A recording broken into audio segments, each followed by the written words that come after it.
Good afternoon. Welcome, everybody. We are so pleased to join you this Wednesday afternoon in a very cold Johannesburg from my side, but a very international panel joining us for part 3 of our Fiscal Futures. Thank you so much for all the positive feedback we've been receiving with parts 1 and 2. And as you know by now, please feel free to use the Q&A feature where we will engage with you as much as possible and consolidate your questions so that we can incorporate them into our conversation. Today, once again, we have a very distinguished panel who will be talking about the role of fiscal policy in the post-corona economic recovery. As we know, we have a large government sector relative to other emerging markets. So how we generate revenue, manage our deficits and spending really matters. So helping us unpack these questions today is our panel. You may recognize some of the faces. Once again, from Belgium, we have Xavier DeBrun, who is an advisor at the research department at the National Bank of Belgium. We also have Andrew Donaldson, a senior research associate of SALDRU, which is the Southern African Labour and Development Research Unit. We also have joining us again, Gilad, the co-director at the Institute for Economic Justice. Also, once again, Mamoketi Lijane, fixed income sales trader and macro strategist at ERSA, CIB, and Chris Lowald, the head of economic research at the South African Reserve Bank, and a new face, Federico Stozenegger, who is the honoris causa professor at HEC Paris, currently teaching at the University of San Andres, previously been a professor at many prestigious universities, including UCLA, Harvard Kennedy School of Governance, and was also the president of the Central Bank of Argentina between 2015 and 2018. Welcome, everybody. It is such a pleasure to have you with us today. So, yes, without further ado, I would like to introduce our host, Matthew Simmons. Thank you very much. And yes, in our current context of our cold economic environment, over to you. Thank you very much, Margot. And yeah, it's again a great privilege to be facilitating this, the third episode of the Fiscal Futures series that we're doing with Economic Research South Africa. This follows on the previous 2 sessions that focused on fiscal sustainability and the financing of the government deficit. And I certainly feel that sessions have been very rewarding and a number of important perspectives being put forward and competing against each other. Today, we'll be looking to kind of take a step forward in thinking about how we approach fiscal policy as a macroeconomic issue going forward in South Africa. So we'll be discussing the role of fiscal policy in the economic recovery. South Africa has a comparably large government sector, and the choices about revenue, expenditure, the deficit, and how money will be spent is going to play a defining role in shaping how incomes and employment in the economy will grow in the future. The fiscal macro issues collide with micro level issues such as implementation capacity, failing economic regulation, corruption, governance, high costs of economic activity. And as many of you will be anxious about, 13 years of load shedding. These macro and fiscal issues then get baked in a deeply political environment where winners and losers often trade behind closed doors, and how we understand or how they understand costs and benefits is often opaquely defined. There is no schedule to these sessions. I think most of you are familiar with how the sessions are run. But basically, we'll be relying on the enthusiasm of the speakers to sustain the conversation. We will value all comments or questions that you might want to post, and as Margot mentioned, please use the Q&A facility for that. They will not necessarily be directly answered in the session, but they are all read and do form part of the conversation as well as the collective learning that I hope is an outcome of these sessions. So please don't be shy. If you haven't done this before, you will see the chat feature somewhere on your screen. And yeah, go wild. The way we'll approach this is I'll be asking Chris Lowelt to just give some introductory observations and comments about economic growth, especially in relation to fiscal policy and the government sector. I'll then hand over to Federico to give a perspective from his experience and his learning. And then we'll hand it over to the panel and see how we debate and look to discuss taking this issue forward. So thank you very much. Over to you, Chris. Thanks very much. So I'm going to share a few slides, and I'm delighted that I get to go first, so I can throw a few bombs and then back away as people fight about them. I'm just going to give. Let's see if I'm showing the right thing here.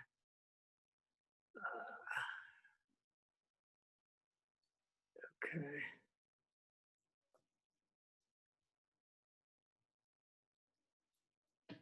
Okay, can you see us? All good, Chris. An introductory slide. Yeah, you just need to click on the presentation mode.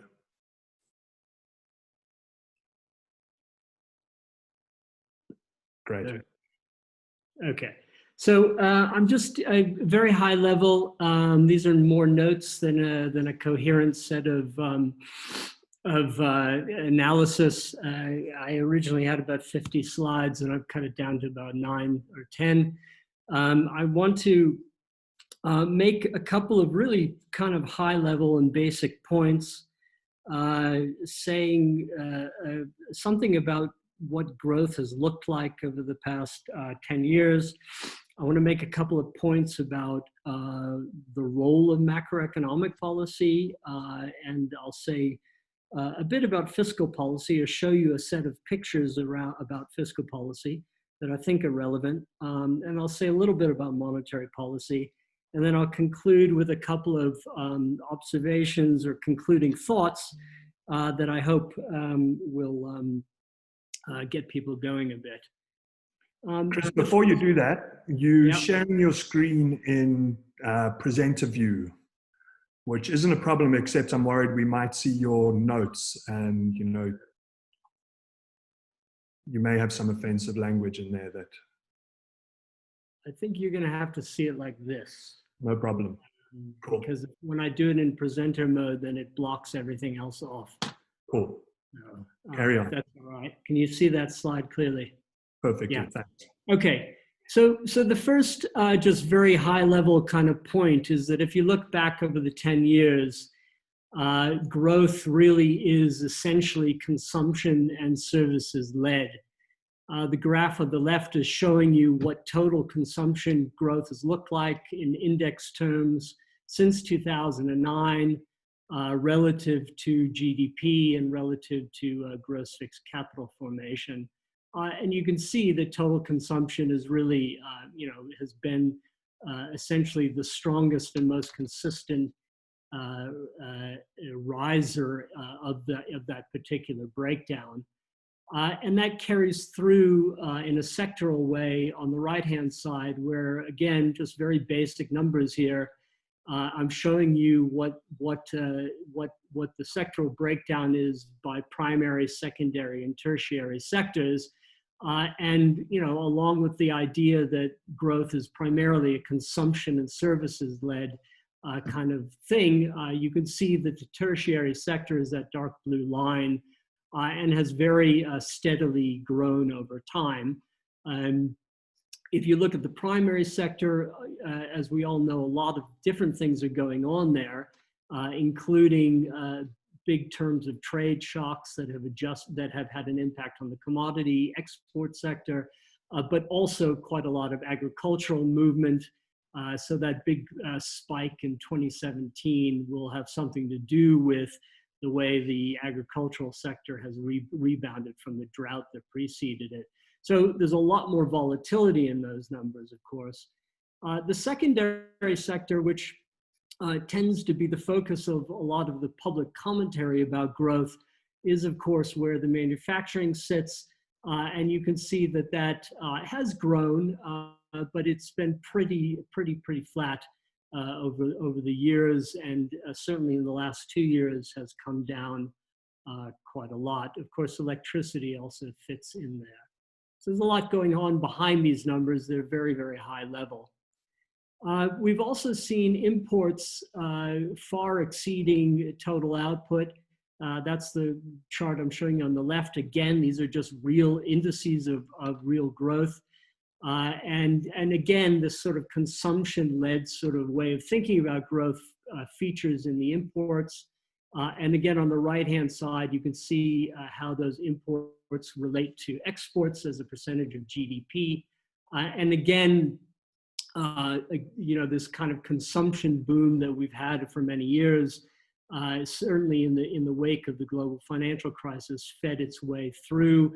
Obviously, there will be a lot of capital imports in here that was driven by public sector expenditure programs, in particular in the initial part of this time period.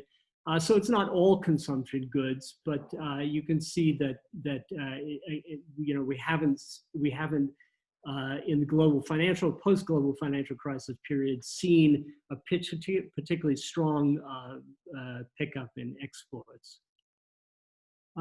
So, you know, what drives this kind of thing? Well, obviously, it's the structure of the way in which income is distributed. But I think we also need to trace it back to what fiscal policy has been trying to do in the post-global financial crisis period.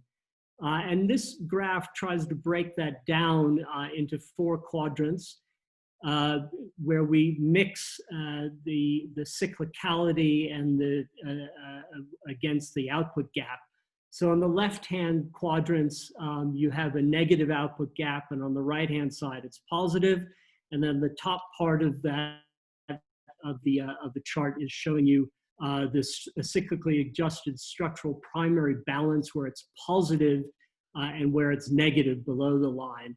And you can see that, you know, very consistently in the post-global financial crisis period, fiscal policy is playing around in that bottom left quadrant, where it's saying that there's a negative output gap and we are trying to respond to it by borrowing money and spending more than our revenue, running deficits, and responding to what we think is a weak growth rate.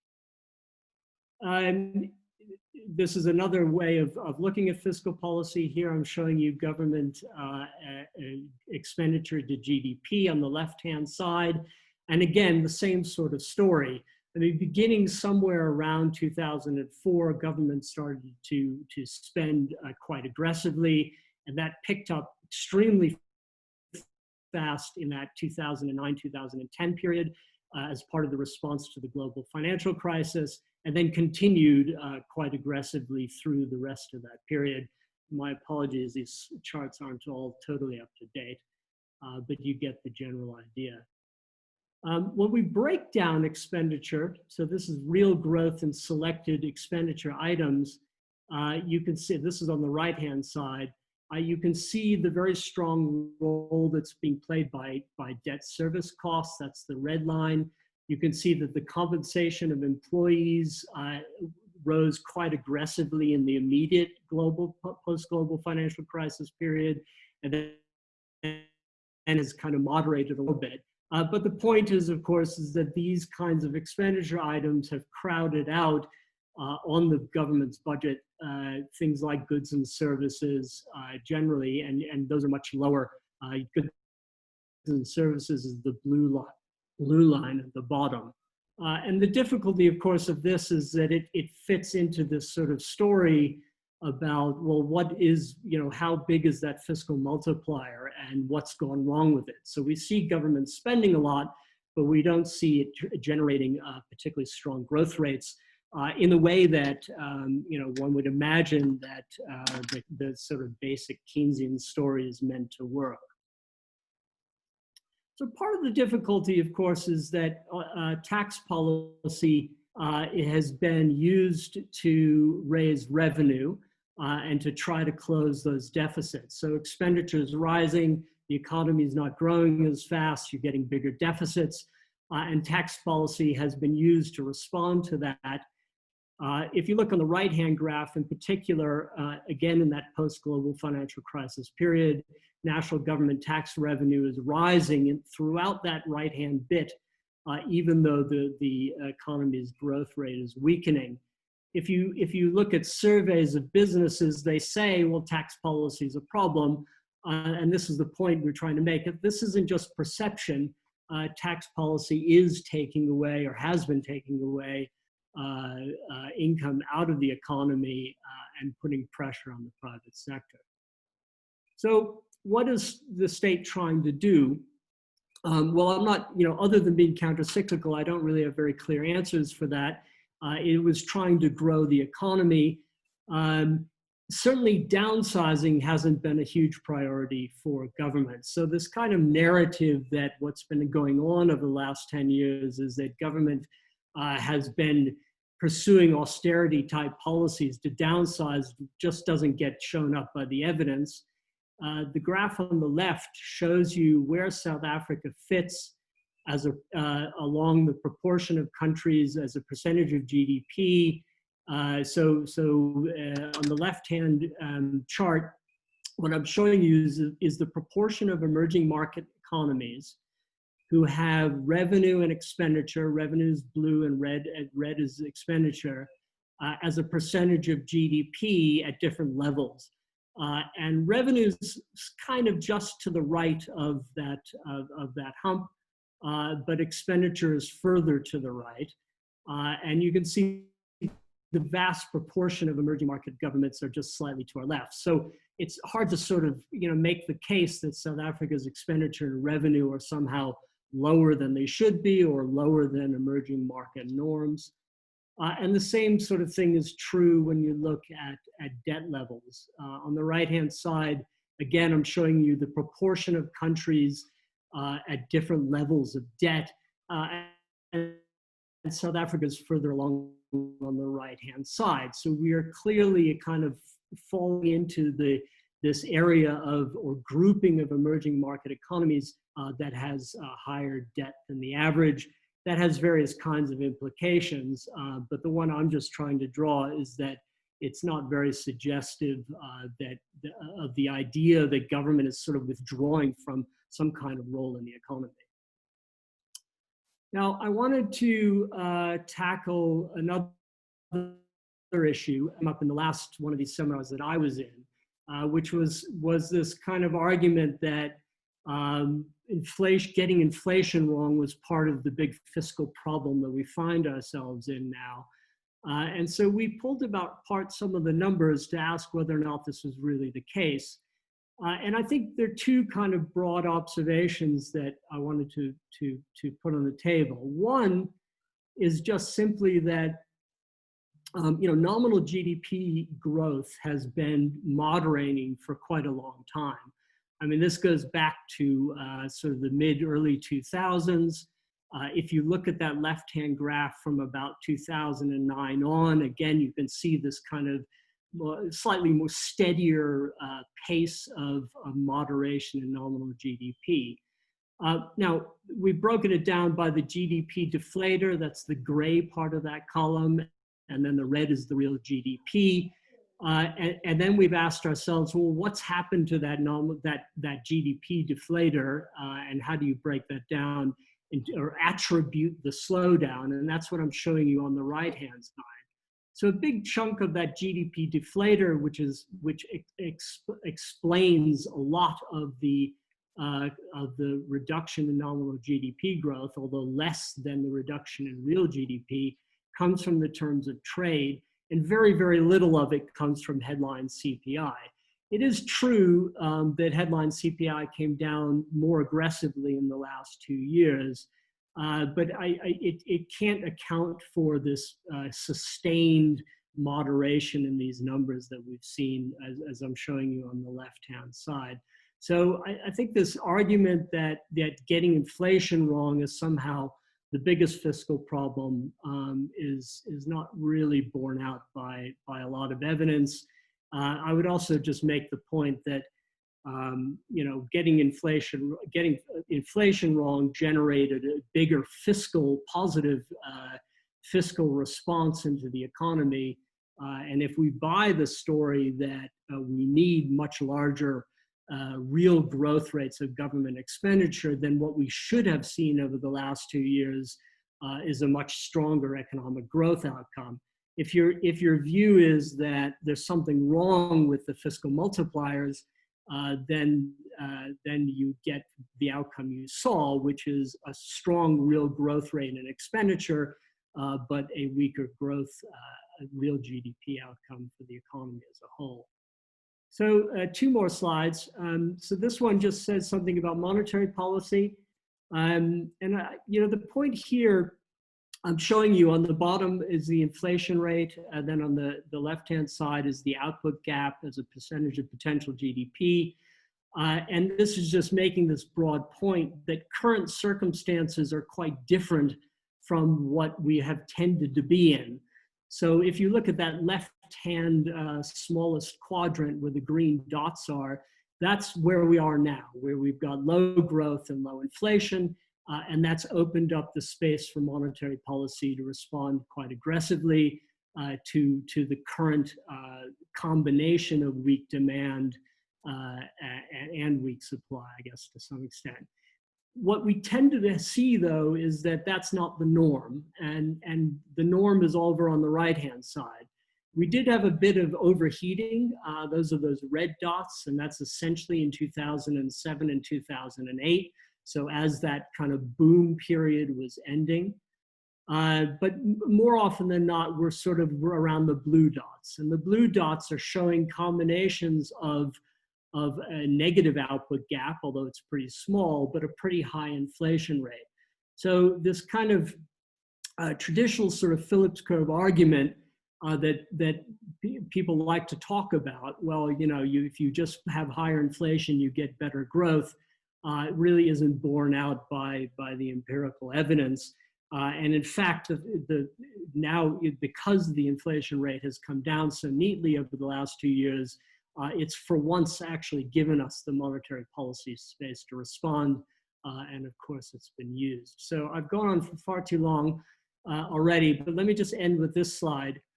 I think macro has actually done quite a lot. We've tried, fiscal policy has expanded greatly. There's been a period of time for about 4 years when monetary policy was running negative real interest rates. We're back to them now. But it's hard to see how a realistic set of repo cuts are going to solve fiscal problems, and also hard to see how shifts in the inflation target would do anything like that either. And I think what's important there to realize is that a big chunk of fiscal policy is indexed to inflation, and that indexation and the general indexation of inflation and prices in this economy weakens the kinds of price signals that you want economic actors to respond to. So there's a good long-run growth argument for not having a medium to high inflation rate because of the way in which that obscures those kinds of price signals. I also want to make the point that, or the observation that low growth in a way has become endogenous to fiscal policy. So, what do we do about that? So if our fiscal policy is about short-run distribution issues, then it's going to lend itself again and again and again into a zero-sum discussion.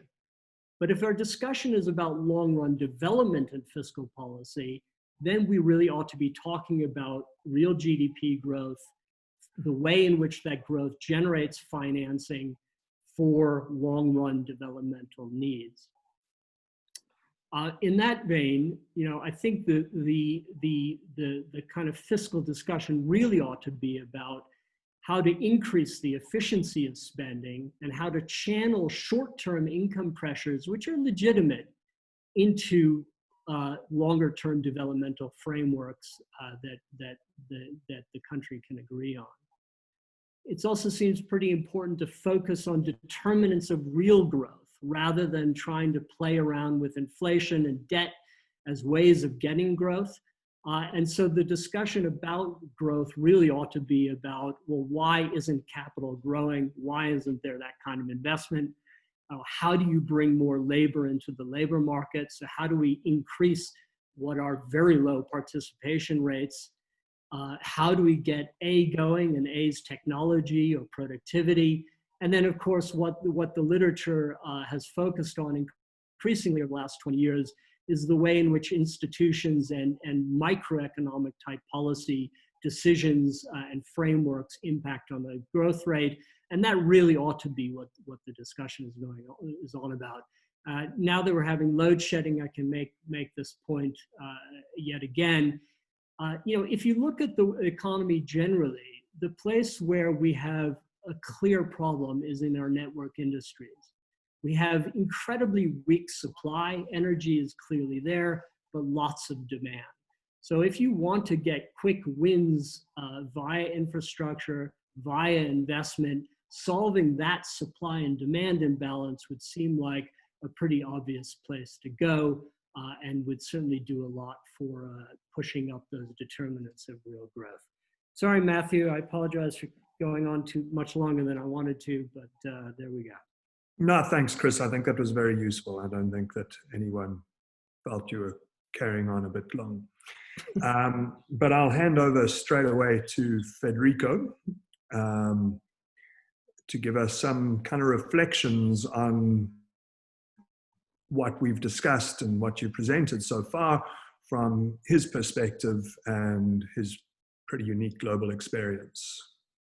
Okay, thank you, Matthew. It's a pleasure to be here with all of you. I'm based in Buenos Aires for those that didn't hear, and I have comments both on Chris' last point, which is on the growth policies, but maybe I'm going to start with some reflections on the fiscal and the fiscal sustainability, which has been the purpose of the last two meetings. Okay, and my first observation, seen from afar, is that if you have to do a series seminar on fiscal sustainability, you already have a problem of fiscal sustainability, because in the countries where you don't need to, where there's no problem, people don't discuss this. So I mean, that's just an observation. I studied economics at MIT, and I had a professor there called Rudiger Dornbusch, and he used to say that the crisis in emerging markets usually take much longer to come than you thought they would take. But once they come much faster than you thought they would. So I think South Africa has a number of reasons and a lot of resilience and a good lot of macroeconomic institutional assets in its asset side, which basically allow it to kind of be better prepared. But if nothing happens, the tone of the discussion in a year's time may actually be quite different. Again, as I said, seen from afar, you look at South Africa and you see that it has pretty unique assets. No, it has a credible central bank. It has relatively low inflation. It has a humongous financial sector, which really stands out among emerging economies. And that financial sector, in addition, actually operates in rands. It actually operates in your own currency. No? So you don't have that problem that we've called the original sin of economies that have to operate with a foreign currency. So I think that's amazing. That gives you a lot of margin. But I've seen in some of the previous session that some of these assets are a little bit taken as granted, and they shouldn't be taken as granted, because you can have them today and you may not have them tomorrow. And so I think that the room of maneuver that these sound macroeconomic institutions provide to the South African economies can be used, to basically have some time to correct what has to be corrected, or they may actually lead to complacency. And I think it would be a pity if it leads to complacency, because I think the risks are relatively significant given the quality of your macroeconomic institutions. Now, I'm here not to lecture, so I told Matthew that perhaps the most interesting thing for me was to share with you my own personal experience, because as was said, I was governor of the Central Bank of Argentina. I came in with a government that started at the end of 2015. We inherited government from a previous government that had increased government expenditure and fiscal deficit quite substantially. In spite of the increase in government expenditure, growth had actually not increased, actually it had fallen.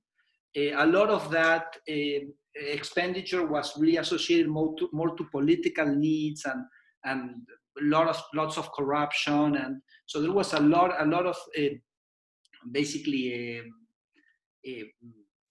unsatisfaction, you know, with how the economic policy was being run. So we came in and we had to tackle the fiscal deficit. We had very low credibility in the central bank. We had a small financial sector, and actually the change in government brought in together a big change in expectations.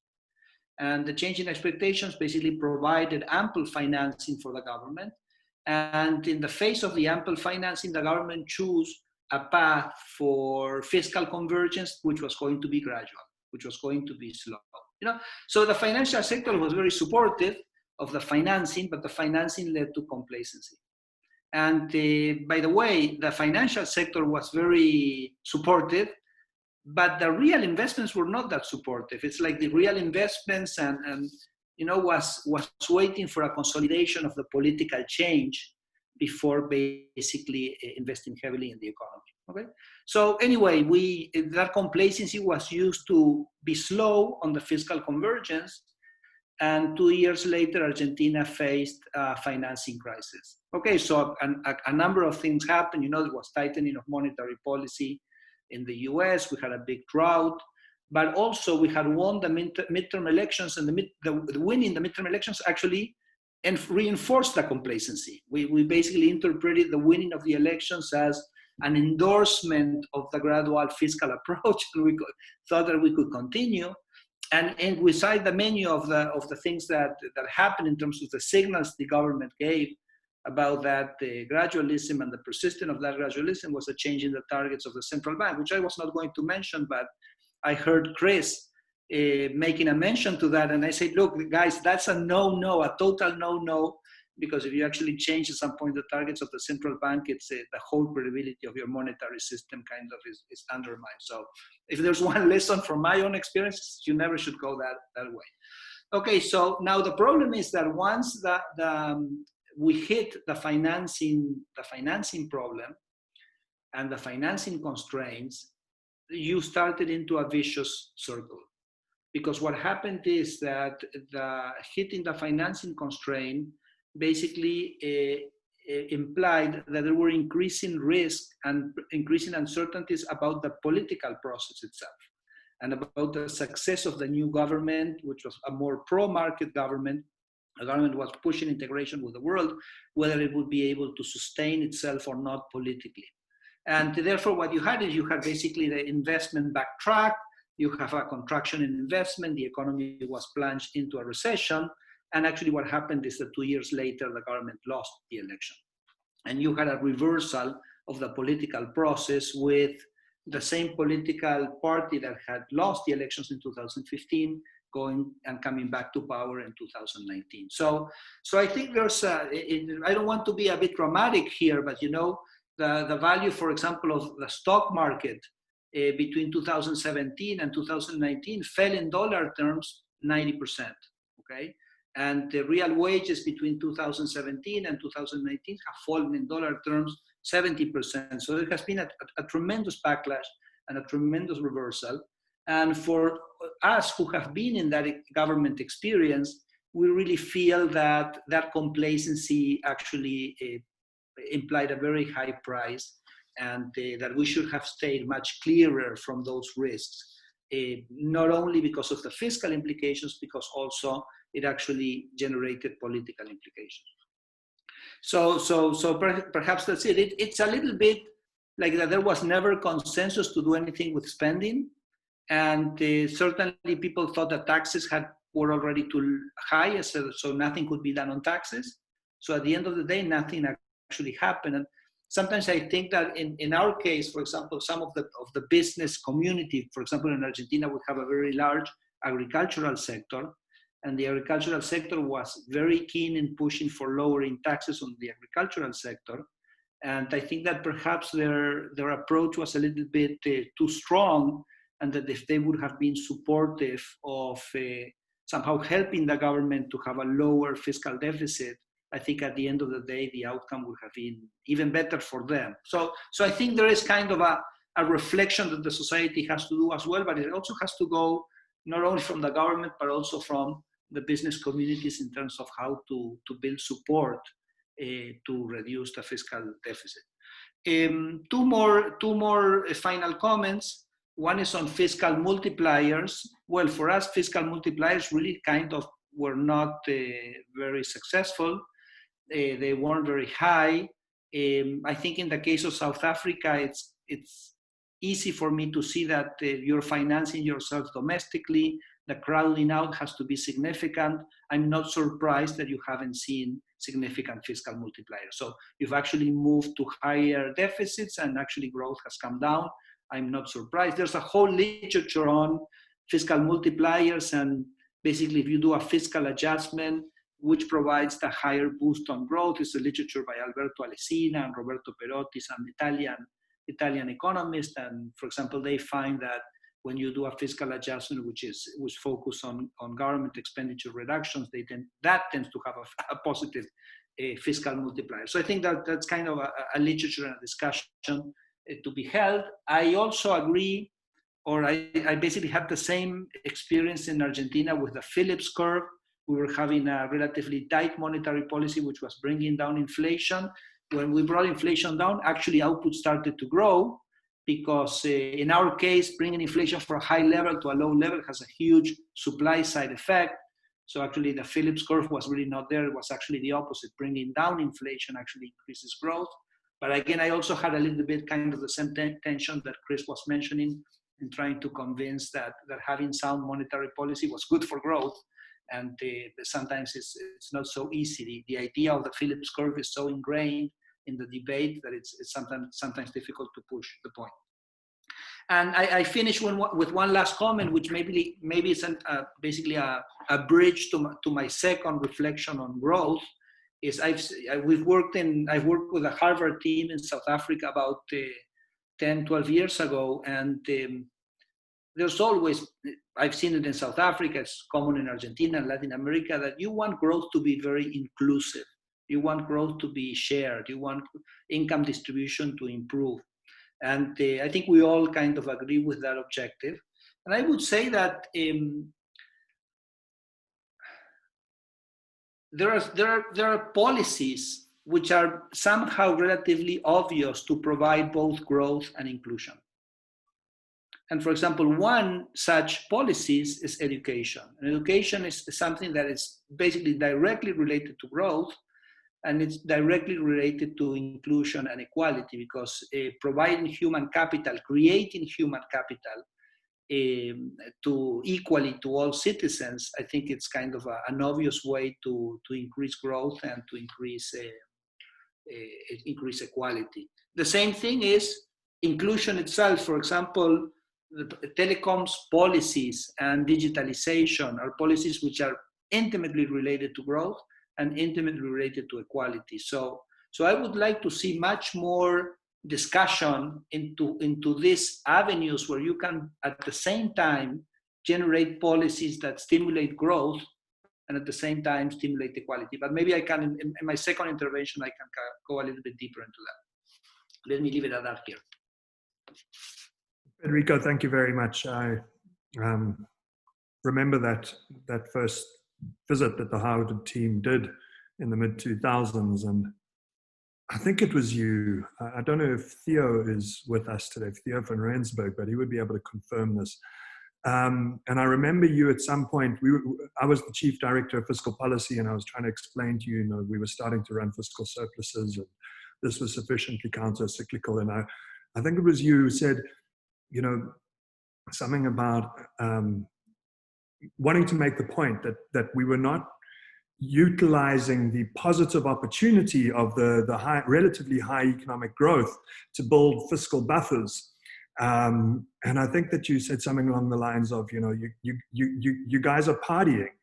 And at some point that party's going to stop and the booze is going to stop flowing and you are going to be left with one hell of a hangover. And yeah, well, you see 15 years later, here you are. how easy it is to say it. And then when I was in government, I kind of fell into the same trap. So it's easy to say and more difficult to implement, I think. Yeah, but here you are. We're now in the mid-2000s. We would have never had a conversation about financing. We took it for granted. And here we are 15 years later talking about financing. I mean, I'm going to hand over to Andrew, but as Andrew thinks about what he's going to say, you know, as both Federico and Chris have been talking, I've been kind of reflecting a little bit on the confusion in our fiscal policy. And in a sense, it's, what you may have is a kind of triangle of competing and incompatible issues. And the contradictions between those issues are just getting worse and worse and becoming more and more urgent, especially, you know, they were urgent and present all along, but especially in this COVID environment. I think that the need for a significant contribution by the public sector, both as an enabler of private sector growth, but also in the delivery of direct public goods and benefits, needs to be taken as given. I think that, you know, the obvious social and economic deficits in this country are there for all of us to see. And I think the importance of the public sector in addressing those deficits is well understood. The problem is you then have these competing problems, and the Treasury has tried to describe a way of addressing these, but government has not really been able to make much progress in terms of it over the last few years. The financial ability of government to address these issues is starting to come up as a significant and binding absolute constraint. But then also the capacity of government to implement, to direct funds into the kind of inclusive growth areas that we've been talking about for quite a while through the budget system. But then also where those funds are made available to ensure that they achieve the right kind of outputs. The multiplier of government, but perhaps the productivity of government and the public sector in general. So with that said, Andrew, handing over to you.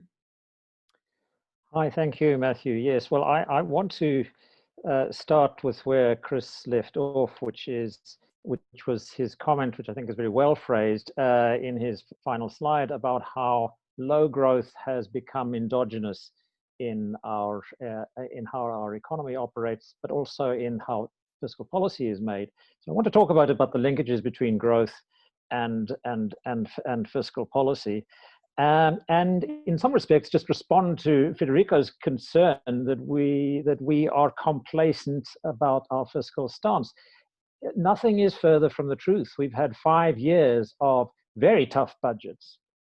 And what I want to table is an understanding of the current position that we're in as one in which we are at risk of a self-reinforcing deepening of that endogeneity of low growth. We are at risk of making fiscal choices here that are going to drive us deeper into slow growth. Here is what the numbers actually look like in the Treasury's projections. And I'm going to summarize both the Bureau for Economic Research's projections as an independent perspective on where we're headed, but the Treasury's numbers are very similar. The Bureau for Economic Research is expecting us this year to see a GDP decline of something like 8% of GDP. They've had numbers close to 10. I think their present number is just under 8%. Many countries in the world are facing quite steep declines this year.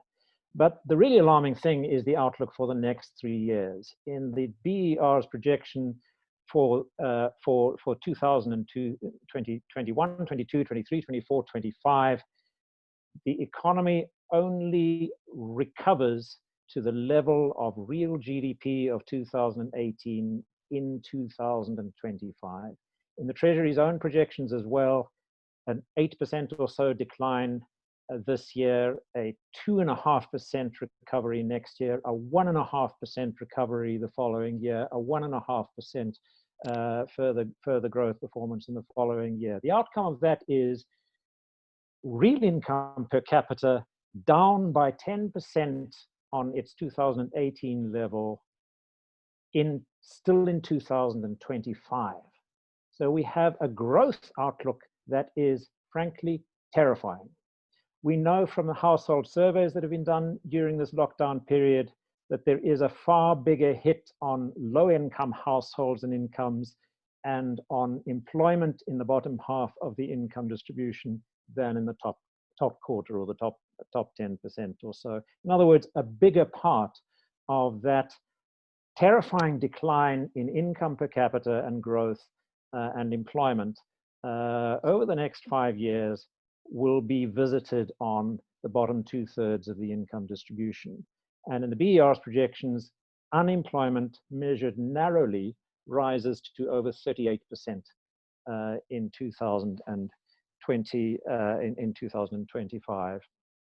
Now, the projection that I'm talking about from the Treasury is their active scenario. In other words, it's after taking into account the fiscal consolidation and the economic reform measures that are on the table to try to strengthen the growth performance of the economy. But clearly we've got to do better than that. And both the Treasury and the BER say in their commentaries that accompany these projections that with the right reforms, we could do better than that.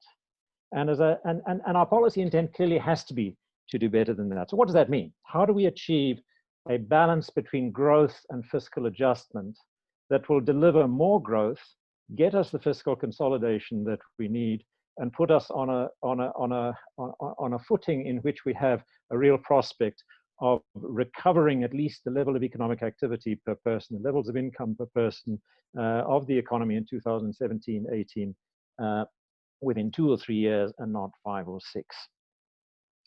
Now, the first thing to say is do no harm.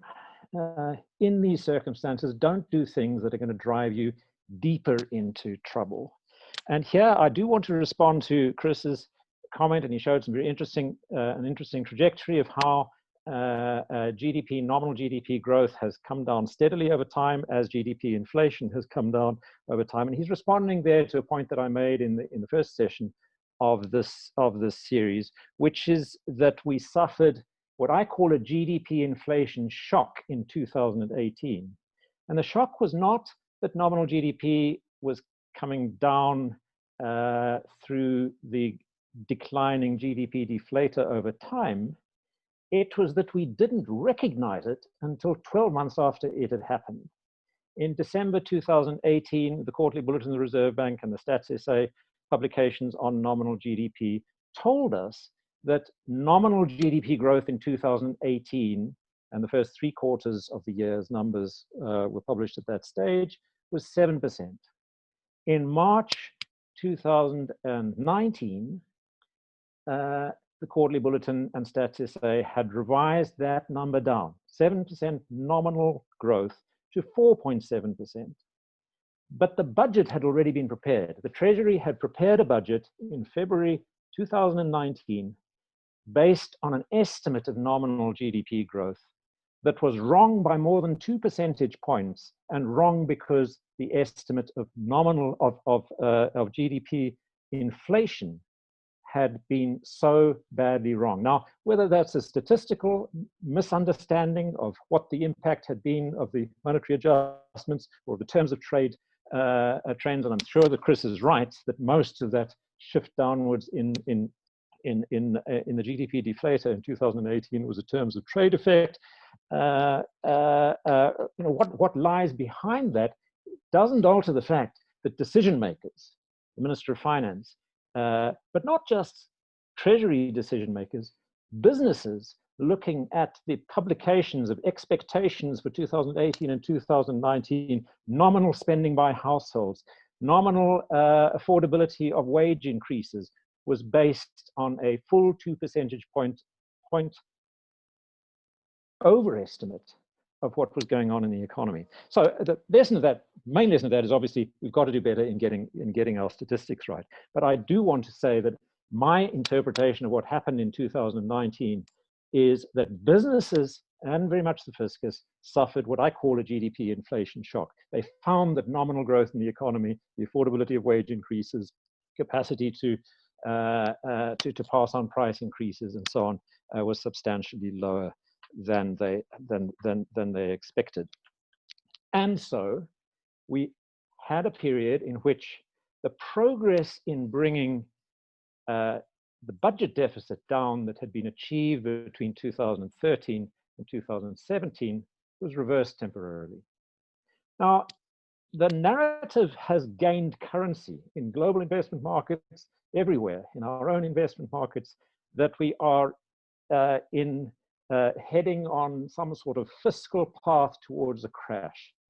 That narrative has even made it, Matthew, into the opening blurb for this seminar series, where you have language that says we're on a fiscal path towards an outlook like that of Venezuela, Zimbabwe, and Argentina.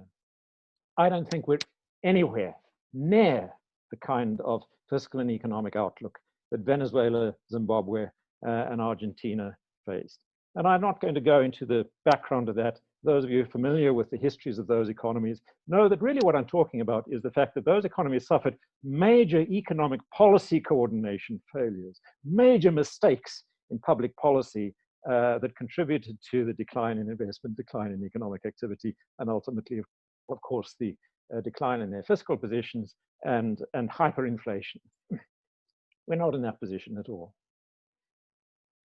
In the part of the misunderstanding about our fiscal position is that we focus on the main budget deficit. But unusually in our economy, the main budget is typically a larger deficit than the overall general government deficit, which is what counts macroeconomically. Here are the numbers for the general government borrowing requirement deficit calculated for national income accounts purposes. In other words, the best possible sort of aggregation and set of adjustments for the fiscal position. 3.6% 6 years ago, and then 3.3, 3.7, 4.0, 4.0, and then following that very difficult adjustment, 2018 and 2019, 4.9% last year. So those are deficits that are somewhat higher than we would like, but they're not on a path to a fiscal crash. The risk we face is that growth will not recover, and then we do find ourselves on a path towards both a growth economic and fiscal crisis. As it turns out, and I mention these numbers simply in passing, but I'm not sure that I really believe them, the Reserve Bank's general government finance statistics publish a primary balance as an indicator of the fiscal position, which is in surplus in 5 of the last 7 years. That's not the primary balance that the Treasury publishes, because the primary balance that the Treasury publishes doesn't take into account the accumulation of financial surpluses in so many public entities, provinces, and municipalities. So if you focus in the general government position, you have to take into account that we have a structure of public finances in which national government does more than all the borrowing of the public sector as a whole, with a single exception, of course, of major public enterprises that have got themselves into difficulties.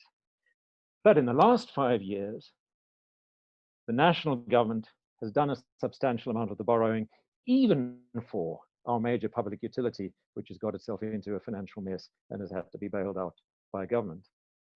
Now, to get to the point about multipliers, which is where fiscal policy alternatives have to be discussed, clearly in an economy where the major source of marginal adjustment, marginal increase in spending is the bailing out of a public enterprise that has already incurred investment spending that it can't afford off its balance sheet, and the multiplier of that is 0. The challenge we face in fiscal policy is to find the kinds of spending, the kinds of tax adjustments that do have strong multiplier contributions to make to broadening economic participation and getting growth and investment going again. And the last point I really want to make is fiscal policy for the period ahead has got to concentrate intensively on what is needed to get investment going again. Now, I started off with those growth numbers, growth projections for the period ahead. The major driver of the poor growth performance in 2021, 2022, 2023 in the BERS projections and the Treasury projections is that gross fixed capital formation continues to decline next year in these estimates. The expectation is that after a 30% decline in capital formation this year, we'll get another 10% real decline in capital formation next year. That's not a sustainable path either to growth and incomes recovery or to a recovery in the fiscal position. So we have to find the levers that the fiscus can contribute to, the mechanisms through which both tax and spending policies can contribute to a more rapid recovery in business investment and also some recovery in public infrastructure investment that are the responsibilities of governments, mainly of municipalities, in the period ahead. The challenge is to get investment going faster than the current expectations are. I have some things to say about how one gets there, the kinds of fiscal adjustments that would assist us in getting there and would also assist us in addressing the deep long-term challenges to the sustainability of our public finances that need to be addressed. I don't think that we should let ourselves fall into a complacent trap here. I do think that we're going to need a longer period of fiscal adjustment than in the Treasury's current plans, but I think that priority in discussion has got to be about what kinds of leveraging of business investment and a recovery in municipal infrastructure investment associated as it is with improvements in living conditions of people at risk, both under changed health circumstances now, but also, of course, desperately looking for new ways of generating incomes and creating business opportunities. I hope we can come back to talk a bit about encouraging investment. That's the point at which I want to finish here. Putting our public finances on a better footing has got to be about accelerating the recovery in investment in the economy. So, thank you, Andrew. I think that's very helpful and definitely a step in the direction I would like this conversation to proceed. I mean, a couple of things from what you've said,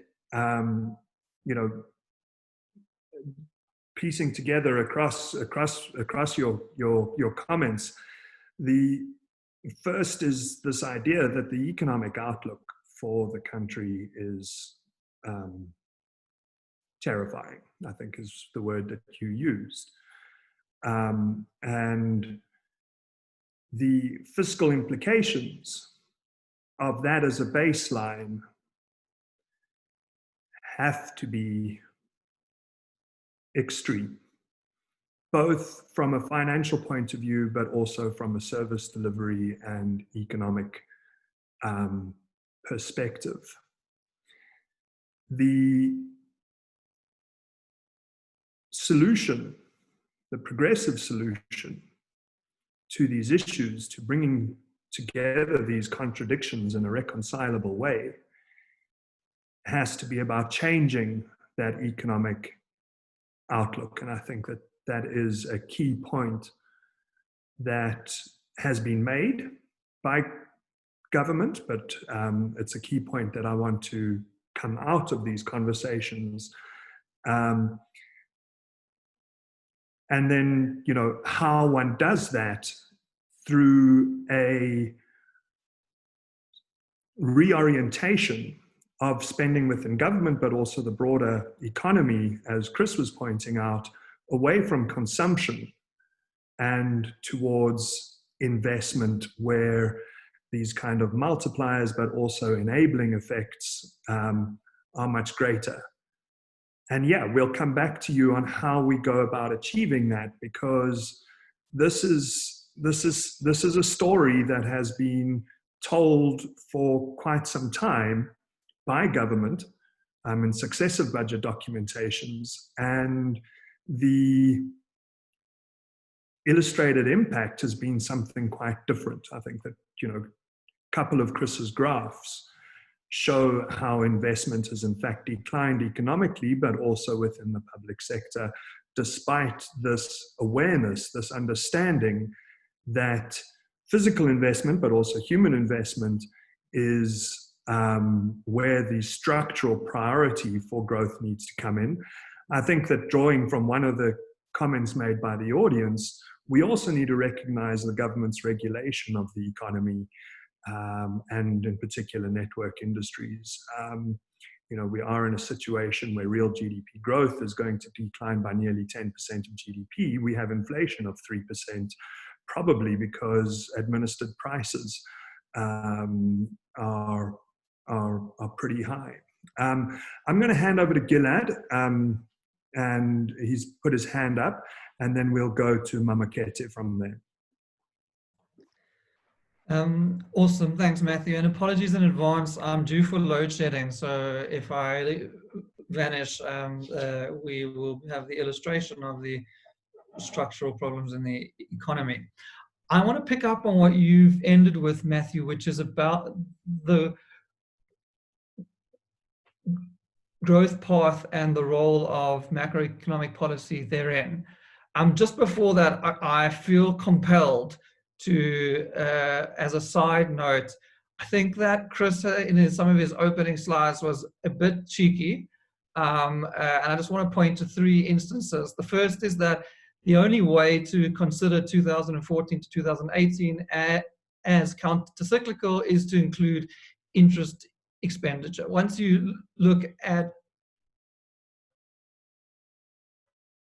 non-interest population growth, what we see is that non-interest expenditure has increased at a lower level than population growth, meaning that there has been a shrinkage of expenditure per person. I think it's cheeky to refer to South Africa as in stagflation.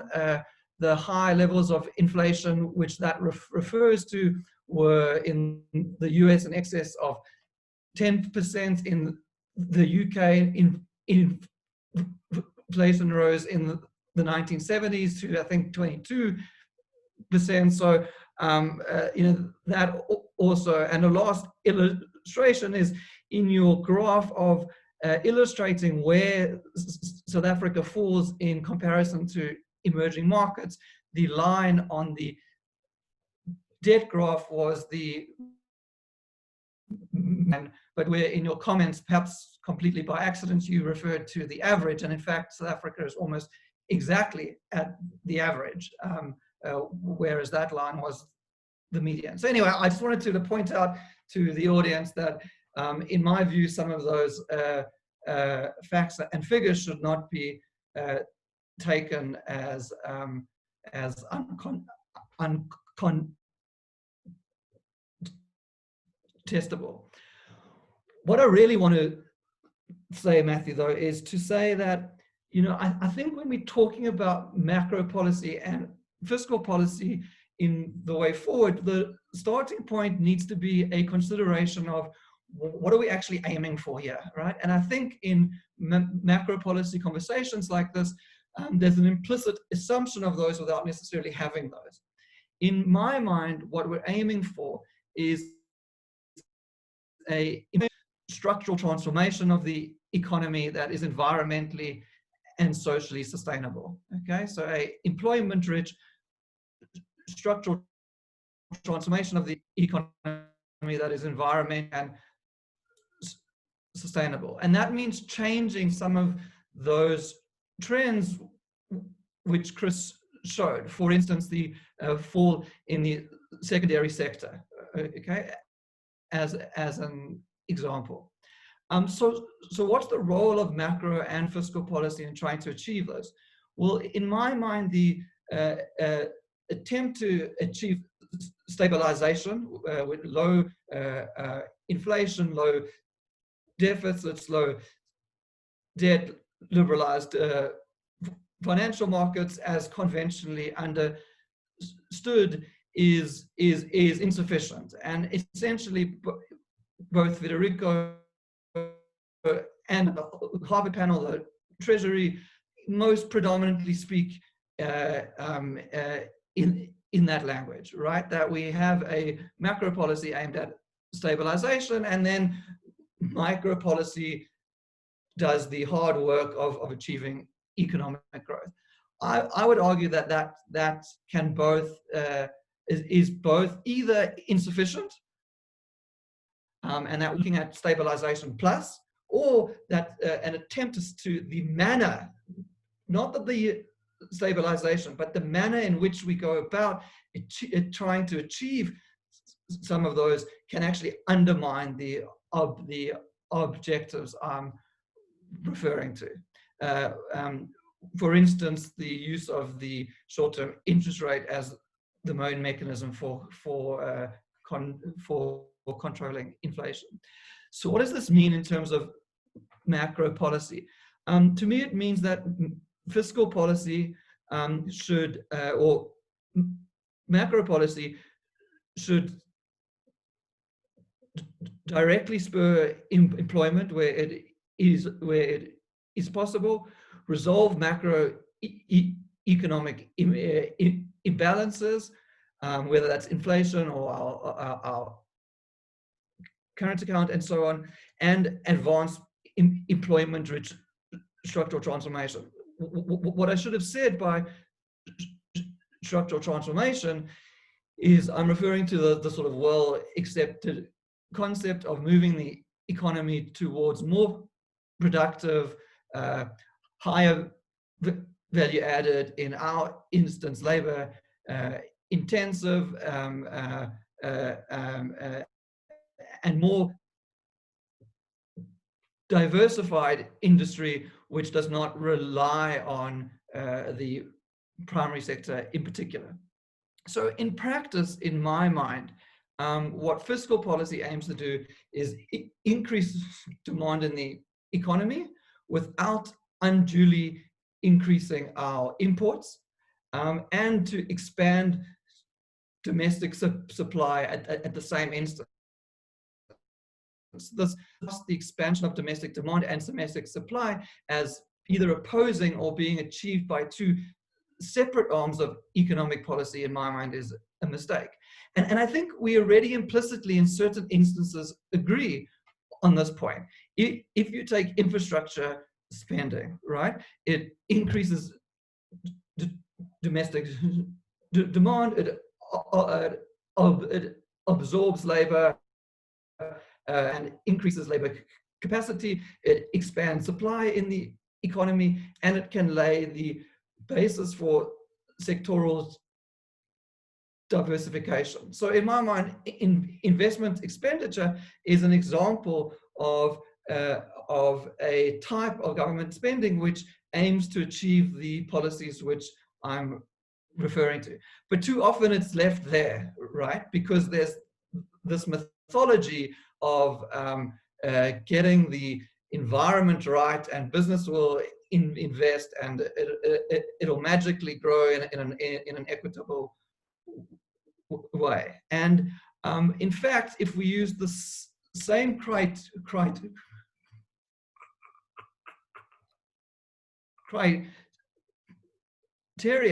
in my mind, it helps to understand where else fiscal policy is essential. So we've had education mentioned, right? Increasing demand in the economy, whilst also expanding a essential supply side input in human capital. But I believe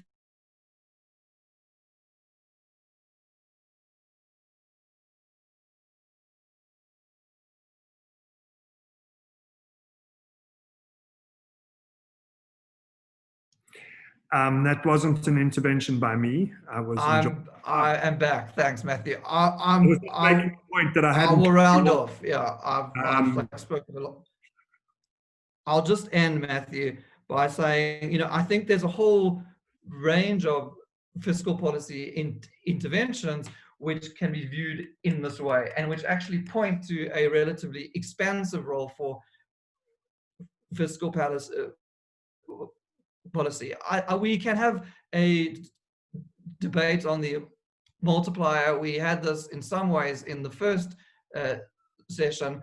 I think that it's somewhat helpful, somewhat not. But what I would say is that the fiscal multiplier, as Andrew said, needs to be seen as a policy variable, not a given, right? And the question is, given the constraints that we have now, where do we spend in a way which increases it, not to just assume that the multiplier is X. Anyway, I will leave that there, try throw in some controversial comments.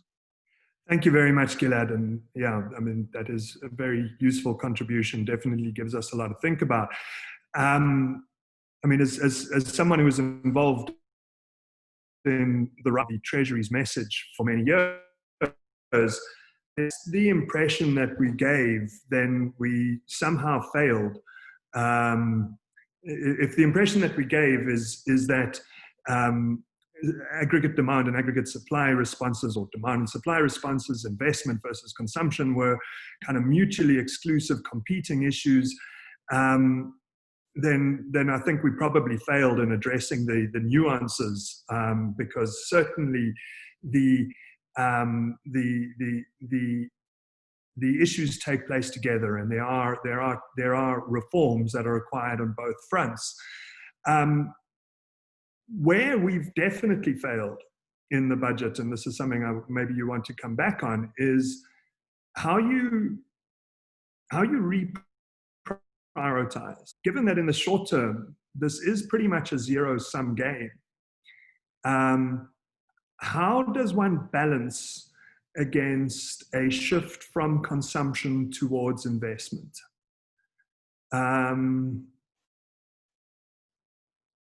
The longer-term objective is very obviously to grow the national income pie, and with that will come an expansion in consumption and welfare.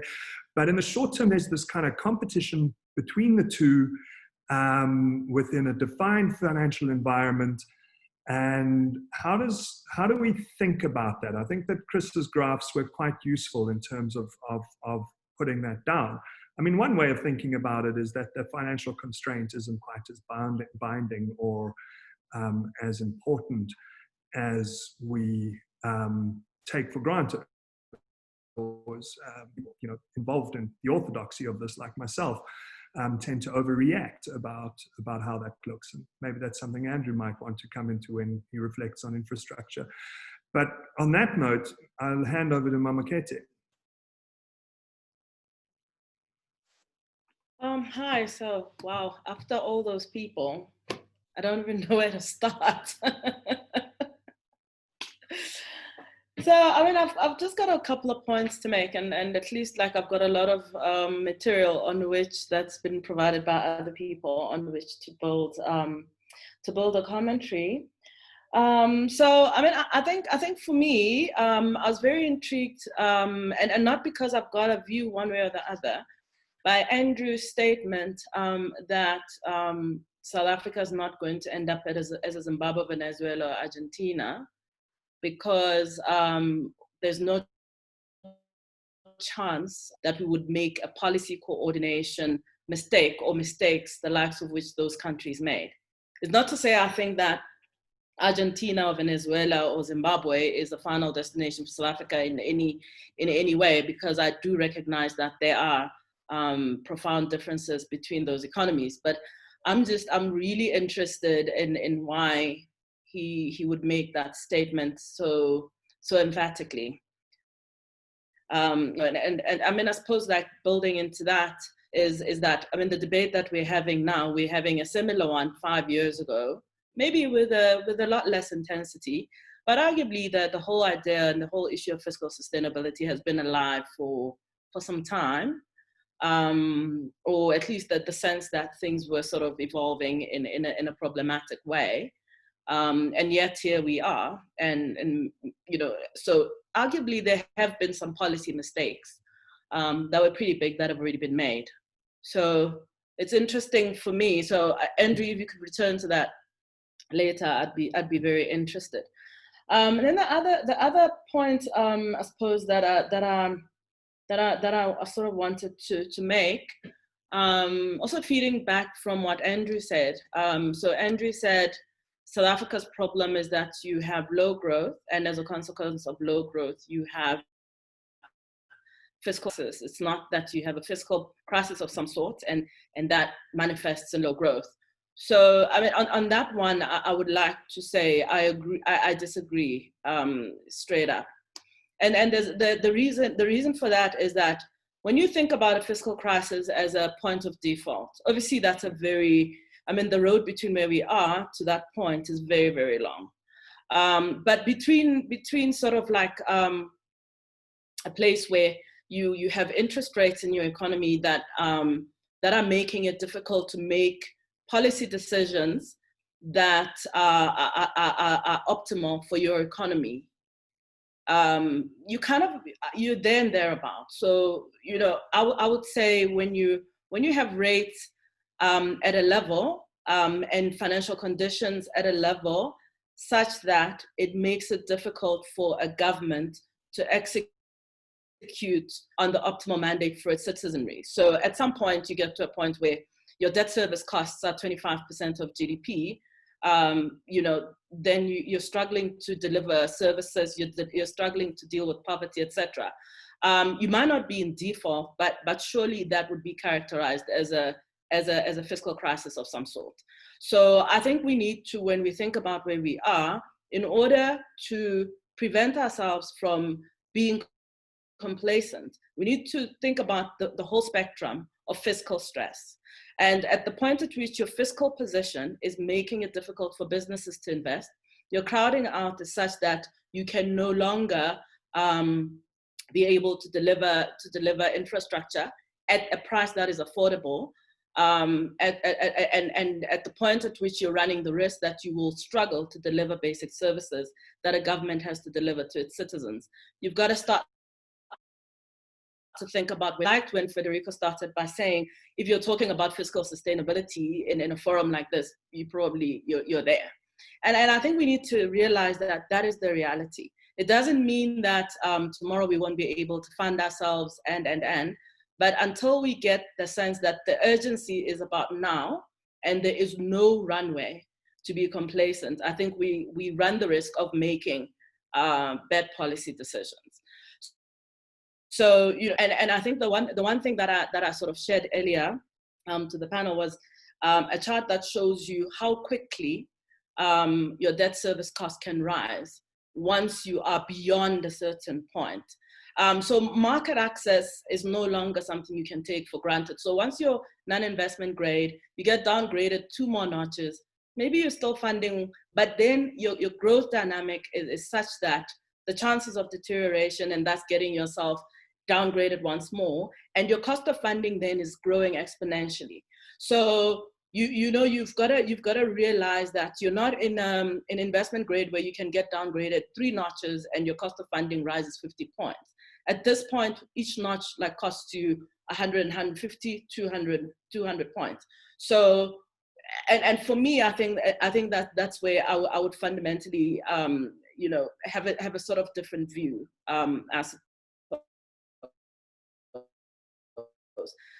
that I wanted to make. You know, there's also this idea about the combination of spending. If I think back when the first time this came up, it was somewhere in 2020, maybe 15 or earlier even, when, you know, growth expectations started to underperform quite a bit. And the whole thing with growth expectations being overstated was actually a global thing for about 5 to 7 years post-crisis, where year in and year out, growth was coming in below expectations. And as a consequence, I think there was the result of, as you say, a data problem, a fundamental change in the economies that we hadn't yet come to grips with, etc. I don't know. But either way, there was that period. And at the time, I remember the fiscal anchor was, or it then became a nominal expenditure ceiling. And Treasury's view was, well, we've got this expenditure ceiling, we won't exceed it no matter what happens. But then every year, growth was lower and the expenditure ceiling was fixed. So essentially the jaws were opening up because the expenditure ceiling itself became the wrong anchor in the context of what was happening in the environment. And you know, now we find ourselves here. And at that time, it was like, maybe you need to rethink this expenditure ceiling and, you know, make it more dynamic, given that your outlook itself was changing in a more dynamic way. And it was like, oh, you know, we'll be fine. Well, clearly we weren't. Because even though we're talking about this as a post-COVID thing, we had a fiscal problem already emerging pre-COVID. Of course, ESCOM made it a lot worse, etc. So we can accept those sorts of factors. But fundamentally, we've been spending well in excess of what we could afford for multiple years, and we've known this. So, you know, the question is now, you look at the expenditure, the spending allocation itself, and you say that the allocation itself is problematic and has been becoming more problematic iteratively over time.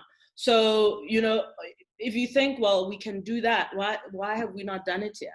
And I'm saying, like, there's a lot of like low-rate sort of policy mistakes that we've been making incrementally over many years. And we can't sit here and say, well, we can't get ourselves into any more trouble. Clearly, we've gotten ourselves where we are.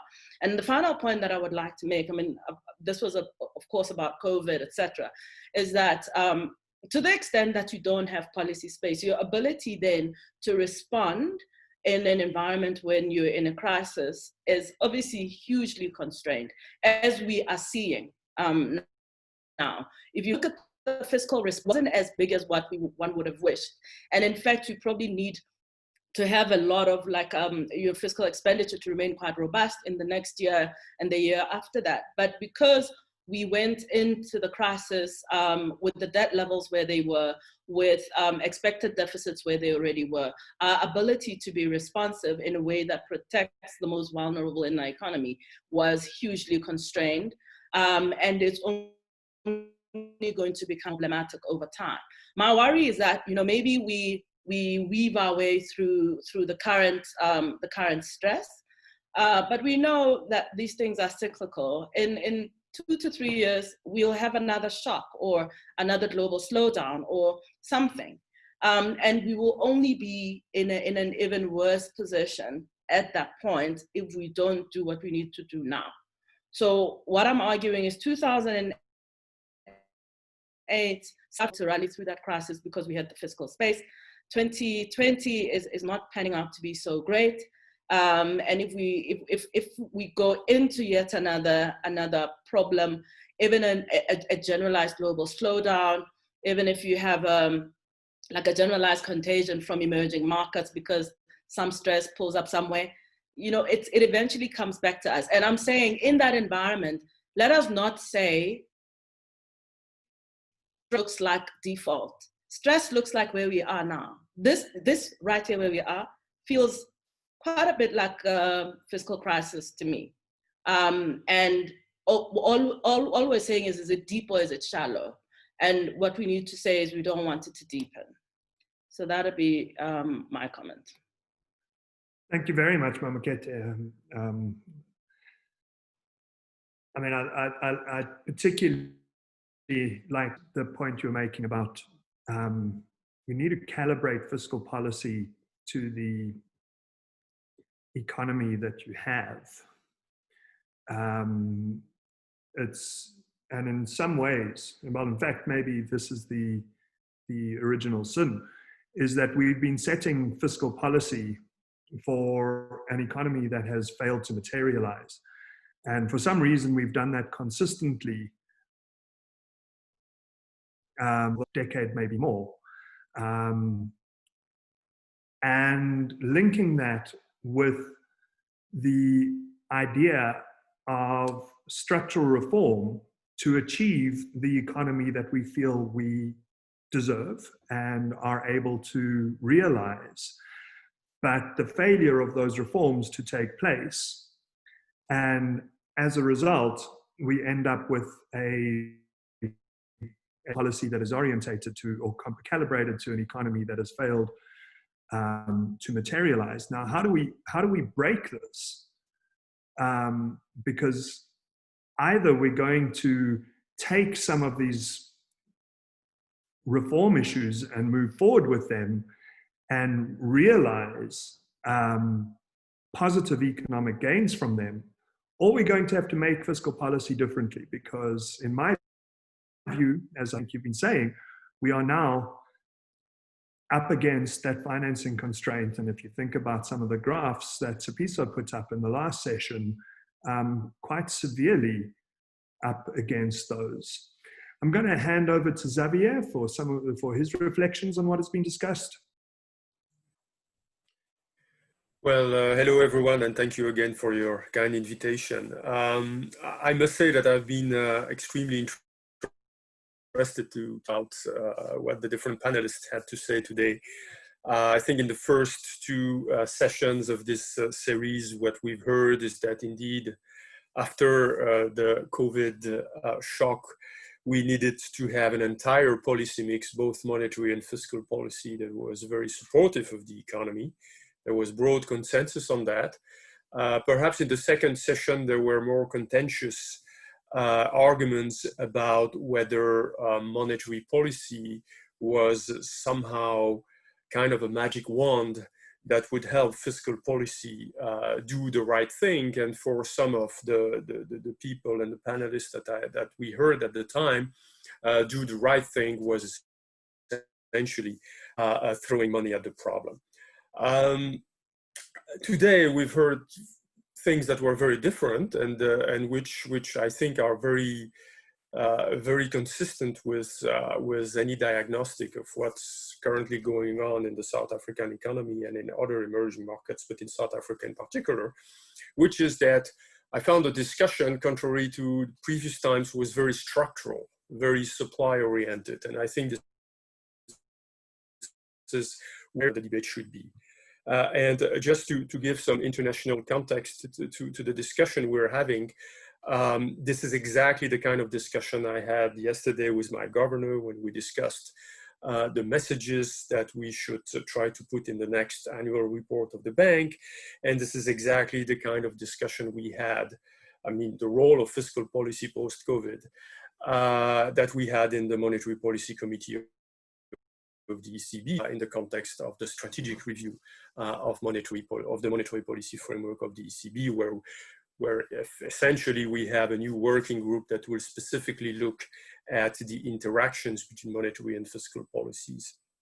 So, and you know, the state of the discussions right now is essentially the following: is that so far we've done the right thing. We've done what we could, but this was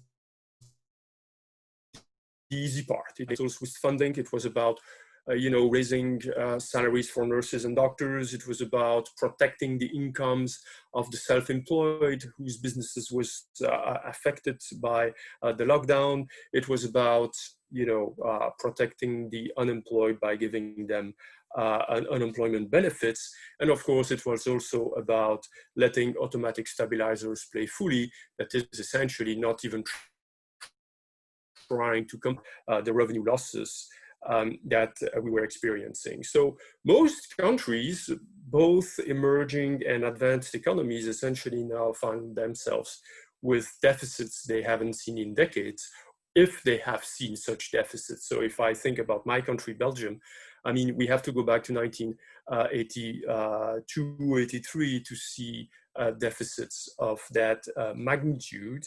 And if my memory serves well, even though I was a child at the time, we endured 15 years of austerity afterward.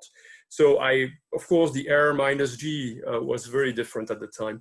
And I hope that the R minus G we're currently facing is more favorable, but I'm talking about Belgium because the R minus G in many emerging markets is not that favorable as we just heard. So we've done the easy part. So now we find ourselves at the crossroads. you know, we tend to forget the fact that, you know, of course, the COVID-19 crisis and the shock has a big demand side component, but I think we've mostly taken care of it.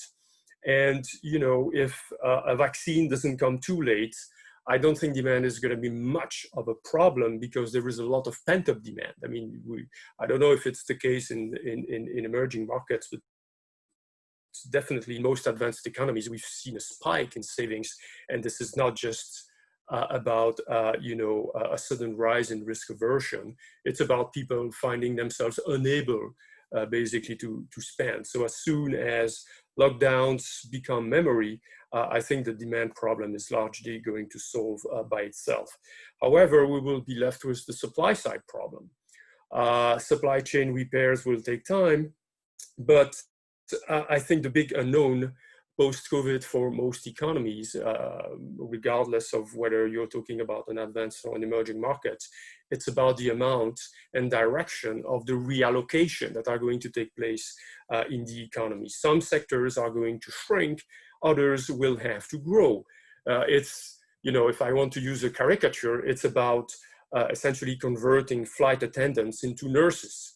It's you know, it won't happen and so when you think about transforming your economy, not just stabilizing your economy, but transforming it, this becomes really a completely different problem. And you have to think much more deeply about the quality of your fiscal policy. What are you going to do with public investment? What do you want to do with it? I mean, do you want to target certain sectors? Do you want to start, you know, inventing new industrial policies? Do you want to simply fill obvious, blatant infrastructure gaps that you're currently facing and that are preventing those reallocations? Do you want to develop a genuine active labor market policies, which is going to, again, facilitate all these reallocations of labor among sectors? And hopefully, especially in a country like South Africa, can you actually increase the labor participation rate thanks to those of training and facilitating, you know, people moving from one sector to the other. So in other words, there is today in the post-COVID world a huge premium on how, what are we going to make of this fiscal space that we have. Some countries have more fiscal space, others it's more constrained. It's certainly the case for South Africa, but the key issue is what are we going to make with spending? How are we're going to be in a tax system that is more favorable and more friendly to growth. These are the key questions. And for that, you need really a budget system that can plan, that is supported by a political vision. You need a vision, otherwise it's hard to plan. And you need, of course, a strategy to implement that plan.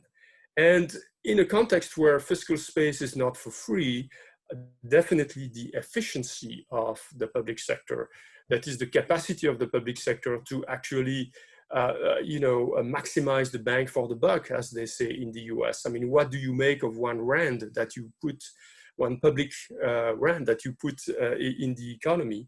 I mean, is it really delivering in terms of outcomes, in terms of educational achievements, in terms of labor market participation, in terms of, you know, again, plugging those infrastructures, which, if they are plugged, are going hopefully to encourage private investment. Because at the end of the day, this is also about that. This is about, you know, thinking about a fiscal policy that is going to transform the economy and make sure that this transformation process is accompanied by some growth.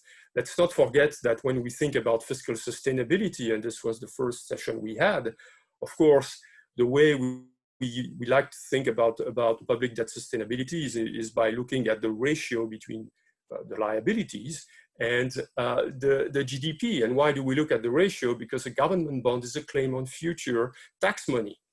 All right, so you need to protect, of course, or to make sure that the tax base is going to increase in the future.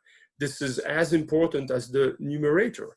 And this is entirely about what we are talking about today, which is that make fiscal fiscal policy. And for that, you need to think about the composition, you need to think about the entire tax system, and you need also to think about how to maximize the bang for the buck. And this is the whole efficiency question.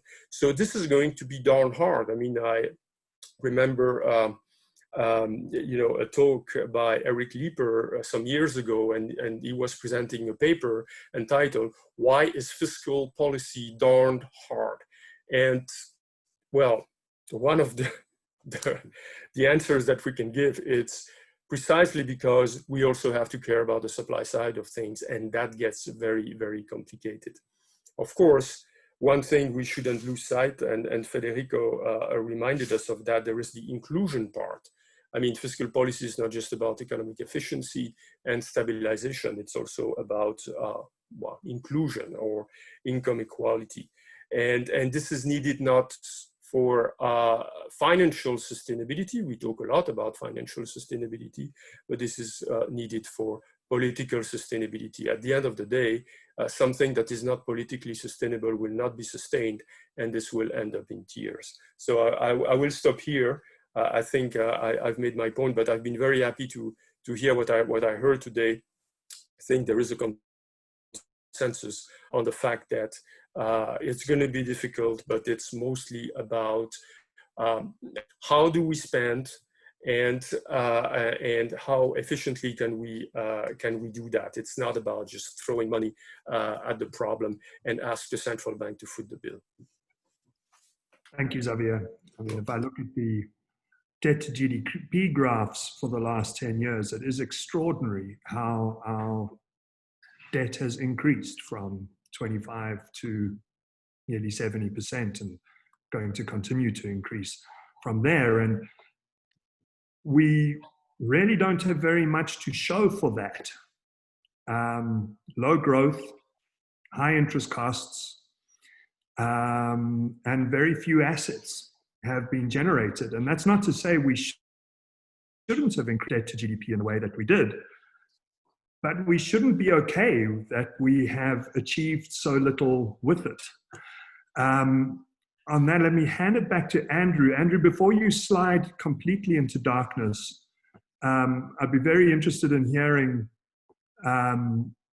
your thoughts on that you were saying you had around the infrastructure program or plan for government.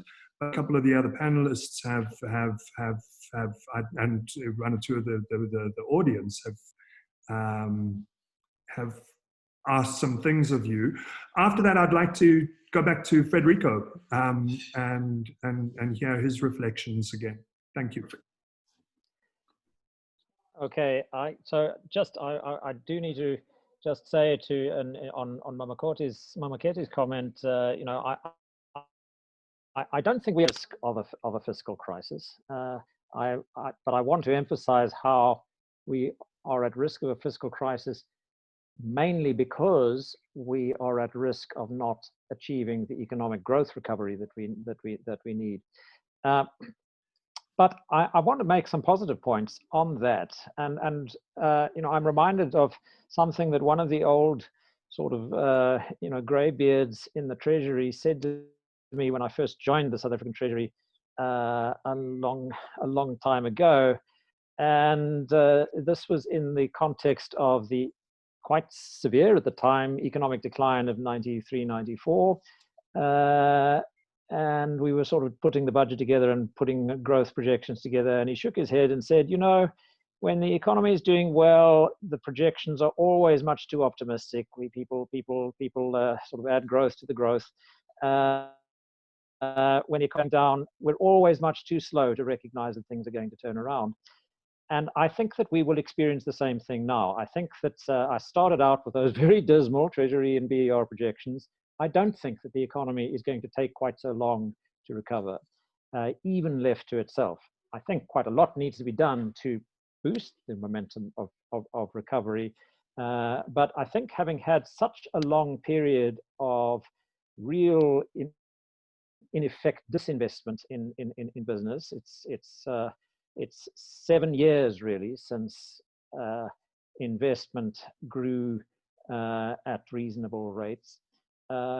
business is ready to invest again and needs to invest again. Municipalities are in a strong financial position. Municipalities on average, and it's really just the cities that count here, have not borrowed in any significant way for a long time. So our municipalities don't have debt. They do in some cases have serious financial management problems. They need to strengthen their recovery, their cost recovery and revenue systems. But making those revenue changes will leave our cities, and particularly those cities that have growing urban populations that are in part able to contribute to revenue and cost recovery. Putting the financial management reforms that are needed in place in our cities is essentially the precondition which enables them to borrow quite a lot more and to be important parts of the recovery in public infrastructure. So that's the first point I would make about investment. Is on the public infrastructure side, it's mainly urban investment that has lagged for a long time. A lot of that is maintenance and rehabilitation of existing assets, but it's also about expanding the basic infrastructure that is associated with growing residential populations and employment and industry opportunities. I don't think we should underestimate the medium and longer term impact of the infrastructure and investment coordination that the presidency has initiated. So a staggeringly large number of substantial programs and projects, many of which have been developed over quite a long period of time, are under discussion. The legislation and the gazetting of some 50 of those big programs. These are mainly big investment programs. A gazetting of about 50 of those programs opens up the space for clearing away red tape more quickly than otherwise. That's essentially all that the gazetting does, and it's a very important thing that needs to be done. We do have long backlogs in many of these activities, and I think there is at least the beginnings of a real substantive engagement between financial sector players and investors, the business sector, government, and the government departments and municipalities responsible for these programs. That is clearly necessary if they're to gain impetus. There's still a long way to go in getting that kind of infrastructure going. And so I don't think that we should be putting all our eggs in the big project basket. And clearly the projects that get onto the presidency's agenda are mainly large. We also need an accommodating environment for smaller urban infrastructure, industrial development, special economic zones initiatives, and expansions of existing businesses. And so there is a sort of messy, wide area of work here that needs to be more decentralized than we have grown accustomed to. We've grown accustomed to quite centralized sort of Pretoria-Johannesburg engagements, and that's enough talk, and let's leave it to national government, where actually the action is often local, local business groupings and municipalities who need to be talking together, talking to each other more than they are. But I think there's one other last point I want to make about why I think we're going to see a stronger recovery than people expect, and that is that macroeconomically, and in some important sense, fundamental sense, markets work. So, business for South Africa's submission to the presidency on economic growth, it was a long presentation with lots and lots of slides and reform ideas, some good ones, many that perhaps will take a bit longer to really gain momentum. Puts as its headline message, we're an economy that needs to continue to be open to and need foreign investment, foreign savings to contribute to financing our recovery. And that is true, but this year it's not true. This year, for the first time in a decade, the expectation is that we're going to run a current account with balance of payments surplus. We're not going to need foreign savings to finance the shortfall in the domestic economy. And it sounds almost astonishing to be able to say this. The domestic surpluses in the private sector of this economy are going to be sufficient this year to finance the very much larger than we're used to public sector, financing requirement of a large budget deficit. That's simply the macroeconomic identity. Philippe put up a message in the chat a moment ago along those lines. I hope that won't be the case next year. I hope next year we will see such a recovery in investment, but it's not going to be on the back of increasing foreign debt. In fact, we're going to see a lower level of foreign debt at the end of this year than we were at the beginning of the year.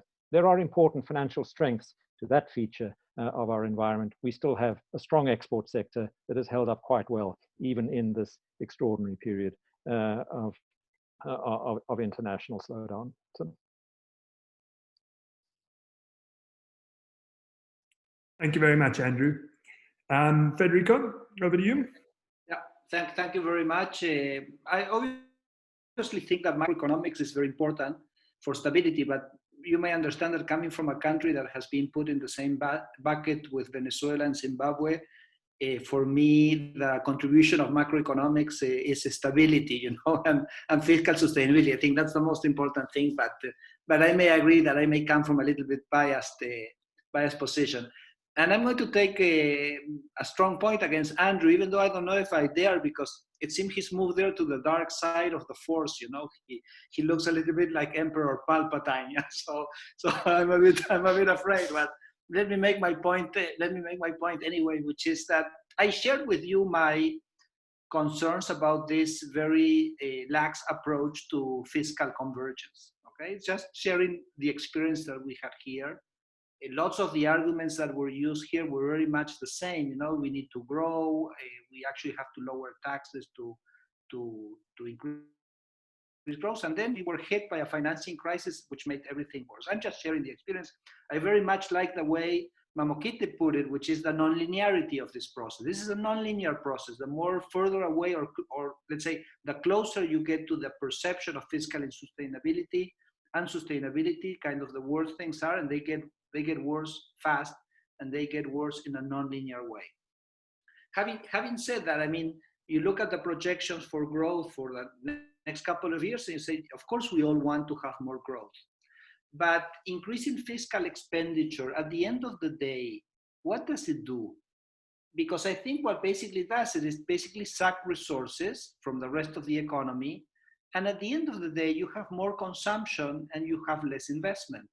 And if you think a little bit about the graphs that Chris showed, this is exactly what has happened over the last couple of years. I mean, you had an increase in fiscal expenditure, and that basically has been shifting resources from investment to consumption. I don't think that's the way that you're going to get that output performance up in a more successful way in upcoming years.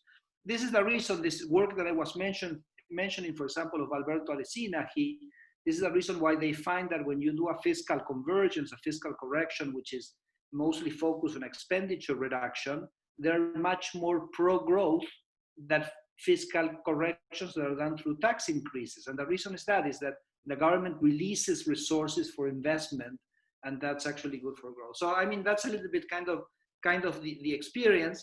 And the nonlinearity that was mentioned in terms of making fiscal multipliers lower, not only come from the increase in the cost of debt, they also come from the reaction of consumers and investors. That the closer you are to believing that fiscal policy is unsustainable, the consumer, actually, the private consumer actually gets kind of more cautious and reduces its consumption, not to speak of the investment. So I think that as things become unsustainable, the fiscal multipliers becomes smaller, not bigger, okay? And you can twink and you can try to find a way of making them stronger, but I think at the end of the day, my perception is that it's not going to work. And let me make a comment on the inclusion and say the structural reform. I have to say that I don't like the word structural reforms, you know, because it kind of by itself starts kind of generating a little bit of a reaction, no? I very much like to ask the question is, are there policies that at the same time contribute to growth and to economic equality? Are there policies that at the same time contribute to growth and to inclusion? Okay, and I like to think it in that framework. So I think that's kind of puts us all in the same boat with all the same objectives, and nobody can agree to kind of explore those kind of policies. Well, I mentioned education, which is kind of an obvious one, but let me share with you one which is, I think, pretty relevant for South Africa. I think today it was announced that utility prices are going to go up 25%. But let me tell you that Argentina in the 1990s had a problem very similar to the one you're facing with ESCOM today. So let me share with you for a second that experience. So we had blackouts, we had very little access to electricity. And so basically what we did is we unbundled an electricity sector which was all state-owned, which was actually taking a lot of fiscal resources. We split the system into a generation segment, a transportation segment, and a distribution segment. Everything was privatized. Transportation and distribution were heavily regulated, but generation was left to compete freely. And basically the way you could get access to selling a wholesale electricity market was according to your marginal cost of production, even though of course the system recognized a payment for having capacity there, even if it was not being used, and also for the position you had on the grid. Okay, so that was the reform. And you know what happened in Argentina? In Argentina, what happened is that the state didn't spend a single dollar more in the electricity sector. The price of electricity fell in the following 3 years by 40%. And look, I'm talking Argentina, which is typically not a good example of anything, okay? But here we actually did this. The price of electricity fell 40%, which was a tremendous boost to industry, because suddenly industry had reliable electricity at a much cheaper price, and blackouts were gone in 3 months.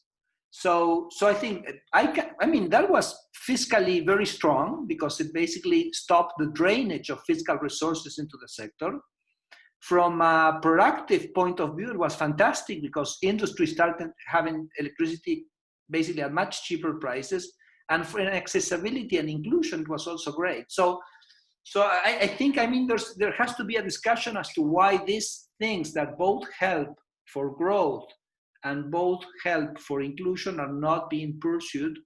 And of course, you know, sometimes you have losers and gainers, and the people who gain are not there, or you don't know who's going to gain, and the people who are going to win from these reforms maybe are not there to defend them. But I think you have as a society to make an effort to think of these avenues and these possibilities. Let me leave it at there. Thank you very much, Federico. I mean, 10 minutes to go if we're going to end on time. Gilad, Chris, and Mama Kete, do you want to, Chris, come on in. Well, look, I think other people have said much better than I can the points I'd love to make, in particular, Federico. I think in many ways, the kind of big shock that hit the economy overall was the way in which fiscal policy reacted to the global financial crisis. And I think in some ways we've been struggling with the aftershocks of that ever since. And one of the graphs I showed this very clearly. I mean, we allowed a huge increase in total compensation as the size of the wage bill went up, and things have never really been the same since. It's crowded out other forms of investment, and I think what Treasury's been trying to do, particularly over the middle parts of this past decade, is to try to find efficiencies, because there are all these new SOE related financing demands being put on the table. But because everything was locked in on the expenditure side and couldn't be reduced in real terms, it's impossible to find those savings. And so I'm very sympathetic with the need to provide a lot more financing for infrastructure investment. You know, Andrew, I think, is absolutely right about everything he said on that, for sure. But the question is, where are you going to find the money? And of course, the issue here is about a long-term investment. And this is why I don't buy this idea that somehow government hasn't crowded out. Government is crowding out the private sector. You know, in macroeconomic balance terms, government's been trying to get the growth rate going, but because of those early expenditure decisions, hasn't had any room to do that because it's just indexed, and the private sector doesn't know how to react to that other than to kind of scale back. So if that context is roughly right, you know, what next do you do? I mean, how do you get the private sector to play the role you want it to grow? And here I think this point about being inclusive is critically important. You know, I'm not sure that we're inclusive in any way. I mean, we keep a lot of people out of the labor market, and we keep a lot of potential businesses out of the labor market. So, you know, that's where this kind of structural reform discussion ought to happen. I think Federico's right. The use of the term isn't very helpful. What you're actually talking about is being much cleverer about worrying less about the price at which things happen and much more worried about, does everybody have the opportunity to access economic activity? And I think we've got this totally wrong. I mean, you know, we say we want to create jobs, but we create very, very few. And it's not, you know, it's not just limited to one sphere of regulation, it's across a whole range of things. So, you know, a lot more thinking has to go into that stuff to help the private sector grow more strongly. You know, running ever larger fiscal deficits, even if we can find a way to shift the composition much more into investment is part of the story. But those bigger deficits, as Mamuketi said, have a non-linear impact on the cost of capital over the long run and the crowding out of the private sector. I don't think we want more of that either now or in the long run. Thanks. Thanks, Chris. Yeah, I mean, the kind of the appeal of that infrastructure story needs to be cognizant of the role of government, and in particular the kind of regulation of the economy by government. The urban infrastructure priority that Andrew has identified is strongly linked with the need for better transport infrastructure. We have this impasse that has been going on for 10 years around the financing of the Gauteng Freeway Improvement Program. And as a result, whatever initiatives you might even be able to finance in that sector are going to be tainted by the fact that the regulation of that sector and prices within that sector has been in contradiction and remains in contradiction, and the country suffers for it. Gilad, do you want to come in with some last comments?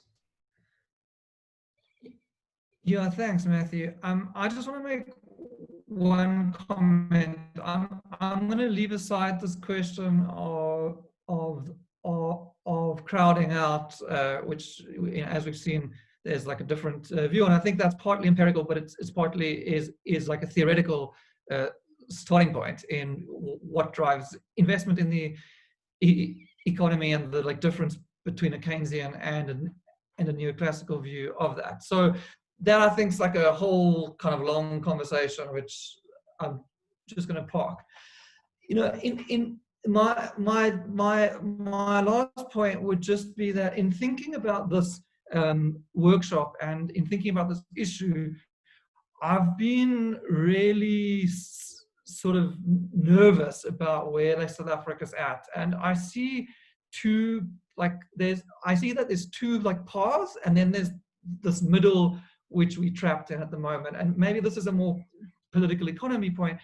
The two paths to me is the Treasury path of fiscal consolidation, which we've heard here, elsewhere, which I do think would ultimately work in the sense of leading to a consolidation. I think the pain involved to social expenditure, to hunger, to investment is extreme.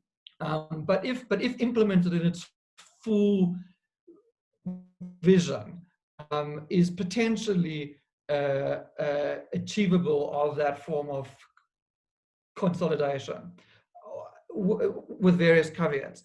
to me, the preferable path is one of mild expansionism of various sorts in the next 3 to 5 years, which is aimed in a transformative manner at the same time, which I've already spoken to earlier. Unfortunately, what I think is that and I think that has a way of reducing debt levels and rescuing the economy. And I think Andrew and I, to some extent, I don't want to speak for him, but some of what he says like resonates with me in terms of that other path. But where I see we're at is somewhere in between, right? Where the government's caught by the pressures coming from parts of society that, in my mind, it's never going to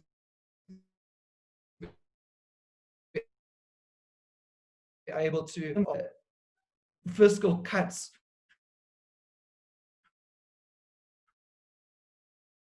which may be socially harmful path to American political economy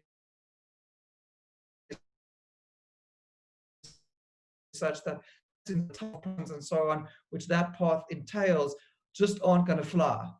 On the other hand, I think that there's both policymakers and government and intellectual groups, like we've heard here now, and business groupings who will oppose the other path. And so what terrifies me is that we're stuck in the middle, where we're not going to stimulate enough to actually achieve the high road, okay? But we're not going to slice enough to have such pain that we actually succeed in that painful path to the extent to which it might be possible. And we're going to muddle along in this path that has some level of expansion, some level of cutting, not enough expansion to actually drive growth, not enough cutting to actually cut, and we screwed, right? And that's really a real fear, and I don't know how we break that impasse, because I'm on this road, others on this panel are on this road, and yeah, and that's the same elsewhere in society. Anyway. Thanks, Gilad. I mean, I think that what you said resonates a lot with me. I share this kind of view that where we find ourselves is suboptimal, and our inability to choose something is going to be worse if we just kind of allow things to continue to muddle and messy on through. One of the things that really, my personal view on how all of this comes together is there needs to be some of that investment stimulus. And in order to raise the financing around that involves a credible fiscal consolidation. And that element of the fiscal consolidation really worries me. How do we cut the programs where there is economic wastage, whether that's the wage bill or whether that is programs that have been captured by various interests? How do we do that while saving the programs where genuine inclusiveness is taking place? Because there are a number of them. One of the political economy problems with this is that when you look to cut spending, it's the people who are benefiting from rents who tend to have the greatest voice and speak out about cuts in those areas far louder than people who are genuinely benefiting from redistribution or economic opportunity arising from the fiscal activity. the people benefiting from working for water don't have voice. People who are benefiting from opportunities in contracting or above inflation increases in prices, they have voice and they have agency. And that is another level of very deep and important concern when it comes to fiscal consolidation. Chris, and then Mamakete. Well, I'm very conscious of time, but I'm not sure that the growth problem we face is a question of financing government expenditure on infrastructure. I mean, and I don't understand why allowing private sector investment in, say, the energy industry has anything to do with government expenditure. If anything, it's going to be positive for government expenditure because it would allow the economy to grow much faster. I mean, we know that energy is a binding constraint on growth over the last 10 years. So, I mean, why wouldn't we want to do that? It's a win-win all around, and it might create a lot of jobs as well. But we're getting fixated on the discussion about, are we going to have austerity now when a sensible debt reduction path could be combined with growth initiatives, without it generating some kind of immediate losers from government cutting expenditure. I mean, I just don't think it's the right conversation, frankly. Yeah, I mean, the government has already identified the reform program that Federico was outlining for Argentina, the separation of the state-owned monopoly into those operational units. But there has just been no progress around that. At the same time, the private sector is probably capacitated, ready, and excited about stepping in to provide additional generation capacity, but the regulatory environment continues to serve as a barrier to that. Mamakete? Yeah, so my closing comment, and I'm going to try and keep it short, is that, we need to start from where we are. We can't start from some other place that we desire. The only place you can start from is the one you're at. So we have a government that is expensive and ineffective. We can sit here and argue about the effectiveness of the state, and I'm talking about the state at multiple levels, right? So if you talk about service delivery protest at municipalities are, they're in a state that if we start talking about them, we're just gonna cry.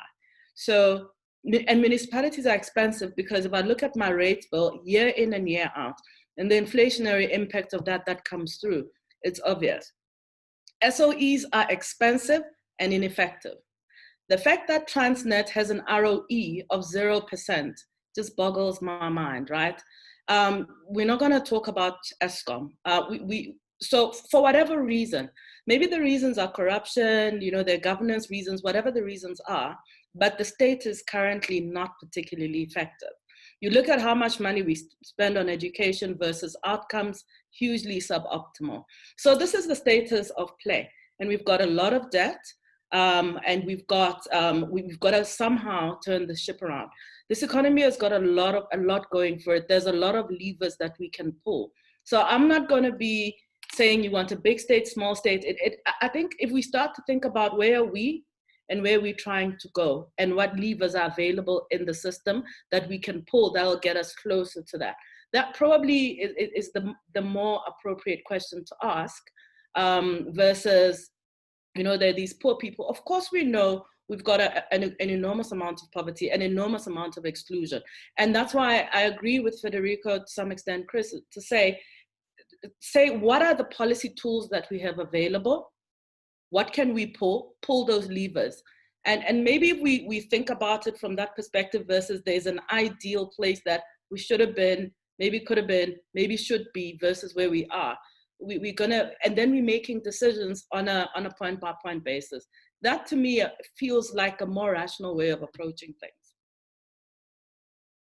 Mamakete, thank you. That's very good. I think as a final statement from the panel, we're starting to lose participants and we have run over time. So let me wrap it up. Firstly, by thanking everybody. I think those are, the kind of the conversations have reflected how difficult finding solutions in this environment are, and why this coming together of all of you, I think, is a very useful and important contribution. So thank you very much for your time and for your contributions. As a final statement from me, and in the interest of time, I'll make it brief. You know, and I think this reflects a lot of what we've been saying. I had a consultant at some point who was assisting on the design of the infrastructure budgeting arrangements, a Chilean, who wrote papers and papers and papers for me about how we should be doing this. And eventually he sat me down. The problem is, he says, the goalposts are so wide, the ball is standing there. You just kick the ball, you'll probably score a goal. But instead, you insist on discussing how to, having this interminable discussion about how to score the perfect goal. Why don't you just kick the ball and see where it goes? It's probably going to go somewhere good. So maybe that's the point that we need to take into the fourth discussion, which will take place in the final one. That'll take place on Wednesday next week. Invites will be going out for that in the next day or two. We're just confirming one or two of the participants of the panel. For participants who are interested in attending, it's going to be a completely different panel, and I think an exciting opportunity to try and pull all of this together. So on that, let me hand over to Margot to just kind of close it up. Thank you. Great, thank you once again to everybody for joining. And like you said, in the interest of time, I'm going to keep this brief. Thank you to our panelists, thank you to all our attendees, and thank you, Matthew, for pulling everyone together. Much appreciated. I think our key taking from today, if I could take Mama Ketty's quote and say, we need to see urgency now.